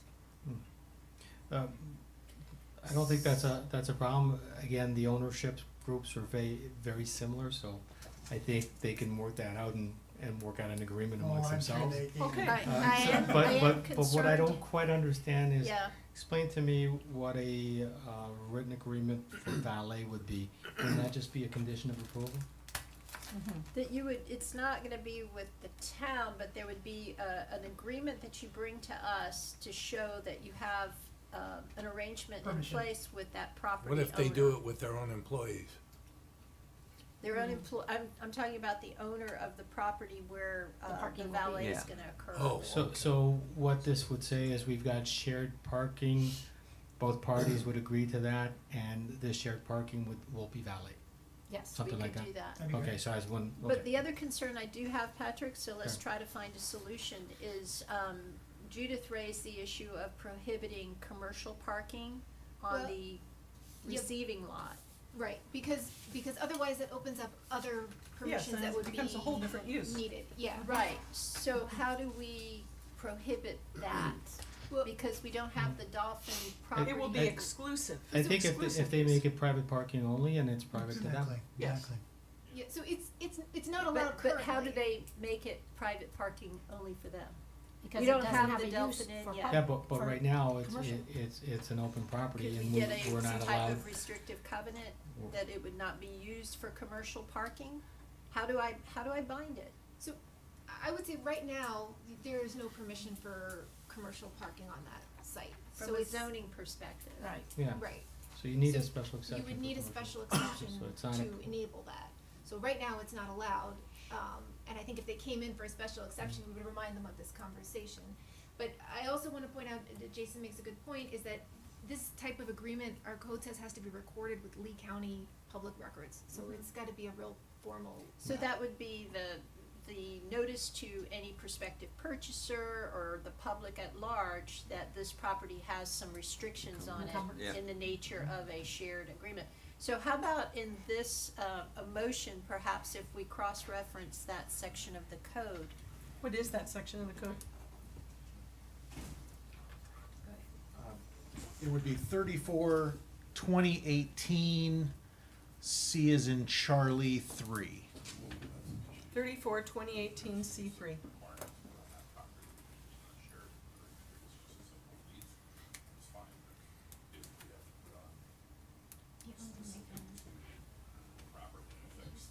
Let's see if we have a glitch. So, I mean, yeah, cause the other thing is to think about is that they're gonna have to, I believe is just vacant now, they're gonna have to bring it up to code standards for a parking lot, Right. and And lighting. We would have to, you would have to deem it either a high Well, if turnover it's or a valet, low I'm not turnover sure. parking lot. One of those two would open up the option to do But we don't need to alternative deal with that surfacing. here today. No. You all deal You with guys that. can deal with that in Yeah. TO. Yeah, that's yours, that's yours. Patrick, do we have an issue? He just got fired. Yeah. That would not be a good idea. No, it wouldn't. I'll drive you home There if you goes lost your car. Johnny back over him again. We can have a lease written agreement then. So, what Corey was explaining to me is because of this different ownership group, he believes that if there's an encumbrance, like a recorded encumbrance on the property, there's at least one party to that other group that probably will not be willing to sign it, but they can have a contract, like a lease contract. The And lease is still gonna encumber the property. Right. Yeah, but at least, Nancy, you're asking me to play attorney. Well, That sounds Patrick, right. you wear many hats. Some of it not so but well. you're saying a lease agreement would be agreeable. What does our code require? The problem is the code requirement here that it says it's formally recorded But with the that county. would not happen until time of development order, right? Right, but And when, as we when heard, do you they're- anticipate that? They're ready for development order now. Oh, Yeah, they're going to develop Okay, an order well. real soon. This recording that has to take place, can a lease not be recorded? We can, Oh, but sure. there's probably Okay, still so got- what then does the is there, code is say? there an issue, that's what I'm asking, does our code allow for a lease, or this document that needs to be recorded between the parties? It that- just says, there is a difference, I believe, legally between a shared I'm sure there parking- is, but what does the code say? it says agreement. Upon approval of the agreement by the town, the agreement, and then S in parentheses, must be recorded in the Lee County Public Records at the applicant's expense. So it seems to me that says, whatever the agreement is, it's recorded, it doesn't specify the particular type of an agreement. I think you give, well, you can talk with your attorney, but you may be giving away more of the bundle of sticks if you do a lease rather than a shared parking agreement. Okay, so can we just, for the purpose of completing a motion Just here, say an agreement. can we just say an agreement must be filed per section 34/2018 C3? I got a nod. Does that sound good, Nancy? Yes, referencing the code. Referencing the code, Section very code, good. Okay, And ju- anything else, Patrick? No. Anything else from Done. anyone here? Done? Yeah, I was just gonna ask staff, so, but they will have requirements on the lots then? Will they have to like spend a bunch of money to make these lots valetable or parkable or not? Is the town gonna let them use them? During the DO phase is where we would be looking at how they would be doing it, whether it's a black top or some sort of honeycomb. To Anita's point, yeah, we'll get to it on whether it's Okay. determined to be a high turnover or a low turnover, which unlocks different capacities to do different ground covers. And my thought, my hope is that it would be considered low turnover from the standpoint it's being valeted, and you can use gravel. Yeah. So that Yeah. would be- Saying, You yeah. know, Yeah. we're currently doing that now. I mean, all the construction parking is doing that Corey, now. come, yes, that's exactly, you're exactly right. Yeah, That's I mean- what's happening right now. So- Yes, yeah, okay. All right, any other questions here? Thank you very much, Mr. Vaness. You did a very good job. Okay, any further questions for Judith, Jason, or Nancy? Any discussion amongst the LPA? If not, may I have a motion? Who wants to do that? Yes. Well, I'll do it. Or Jim, you do it. You'll do it, Jim. You do it, Well, Jim. my first question is, does the motion regarding the agreement encompass employees off-site and signage? No. No. Okay. So, can we roll that into one motion, or do we need separate motions? I think the I think motion. we can do one motion, Okay. but having with three your parts to bullet it Okay. points. specifically. Yeah. They're just. All right, I would propose a motion that the applicant submit to the town an agreement in compliance with 34/218 C3 prior to the issuance of a development order dealing with shared parking. Also, that the applicant agrees that employees will be parking off-site and will work with the town to ensure that signage is installed on Curlew and Eager restricting parking in the right-of-way. And that's And approval of the The variance itself. And approval of the variance itself. I was waiting for Number Come on, start over. 202-50047 for 6425 Estero Boulevard. Thank you, Madam Chair. You're welcome, Jim. That was good. Okay, so we have a motion and we have a second. Is there any further discussion on this motion? No. Okay, so employee parking off-site, valet parking agreement initiated from the beginning. The developer handles signage for no parking on Curlew. and the shared And agreement egret. as and egret, and the shared agreement executed citing code 342018C3. And we get And no Steve's cell phone commercial number. parking lots. Yep. Okay, all right, motion and a second, any discussion? Jim, your vote? Yes. I'm a yes. John? Yes. Jane? Aye. Don? Aye. And Jim? Aye. Bravo. Very good. Congratulations. Very good. Very, very, So very good. I just want to announce also that per our code, there is a 10-day period and anyone, including staff, members of the public, can request an additional hearing before the town council. In the event that no request is made, the action today would constitute final agency action. Thank you all very much. Okay. I didn't call for, just for the record, I didn't call for public comment because there is none. There's no public. All right, so next item, administrative agenda. LPI items and reports. John, do you have anything? Nothing, Madam Chair. How about you, Jim? Nothing. Jane? Nothing. No. Don? Jim? Nothing. Oh my gosh, I have a list here, and, so let me, Go ahead. I just, Big okay, crowd. the joint session, I'm gonna ask to be able to attend that via Zoom. So Does moved. anybody have any objections? Okay? No. I'm the same. And you're the It's gonna same, so be you and I both? resume, yep. Mhm. Okay. Jason, you think there'll be a problem with that? Logistically? Two No, as Zooms. long as we have physical quorum, so I believe as long as you have 4 attend, we'll be good. Yeah. Oh, you'll have 4, because Doug will be there too. He said he would be there. Okay, I'm just gonna throw this one out here.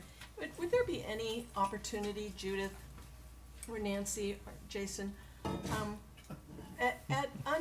under the item of your community development reports, that we get periodic updates on all the projects? I mean, I had a lady the other day say, I thought you all approved 7-Elevens. So, like, give us an update of where those projects are in the queue. Is that possible at all? Yeah, I mean, Okay, that's all. specifically ones that we've brought to you recently, is that what you're looking for? Or just- Anything in the works. Anything in the works. Anything pending, not, but that's gonna be a long list. And it doesn't isn't have, no, it doesn't have to be, my fence variance, just the major projects that have been approved. Commercial projects. Yes, commercial projects, yeah. Oh, yeah. Okay. That would just be Yeah. a great update for the public.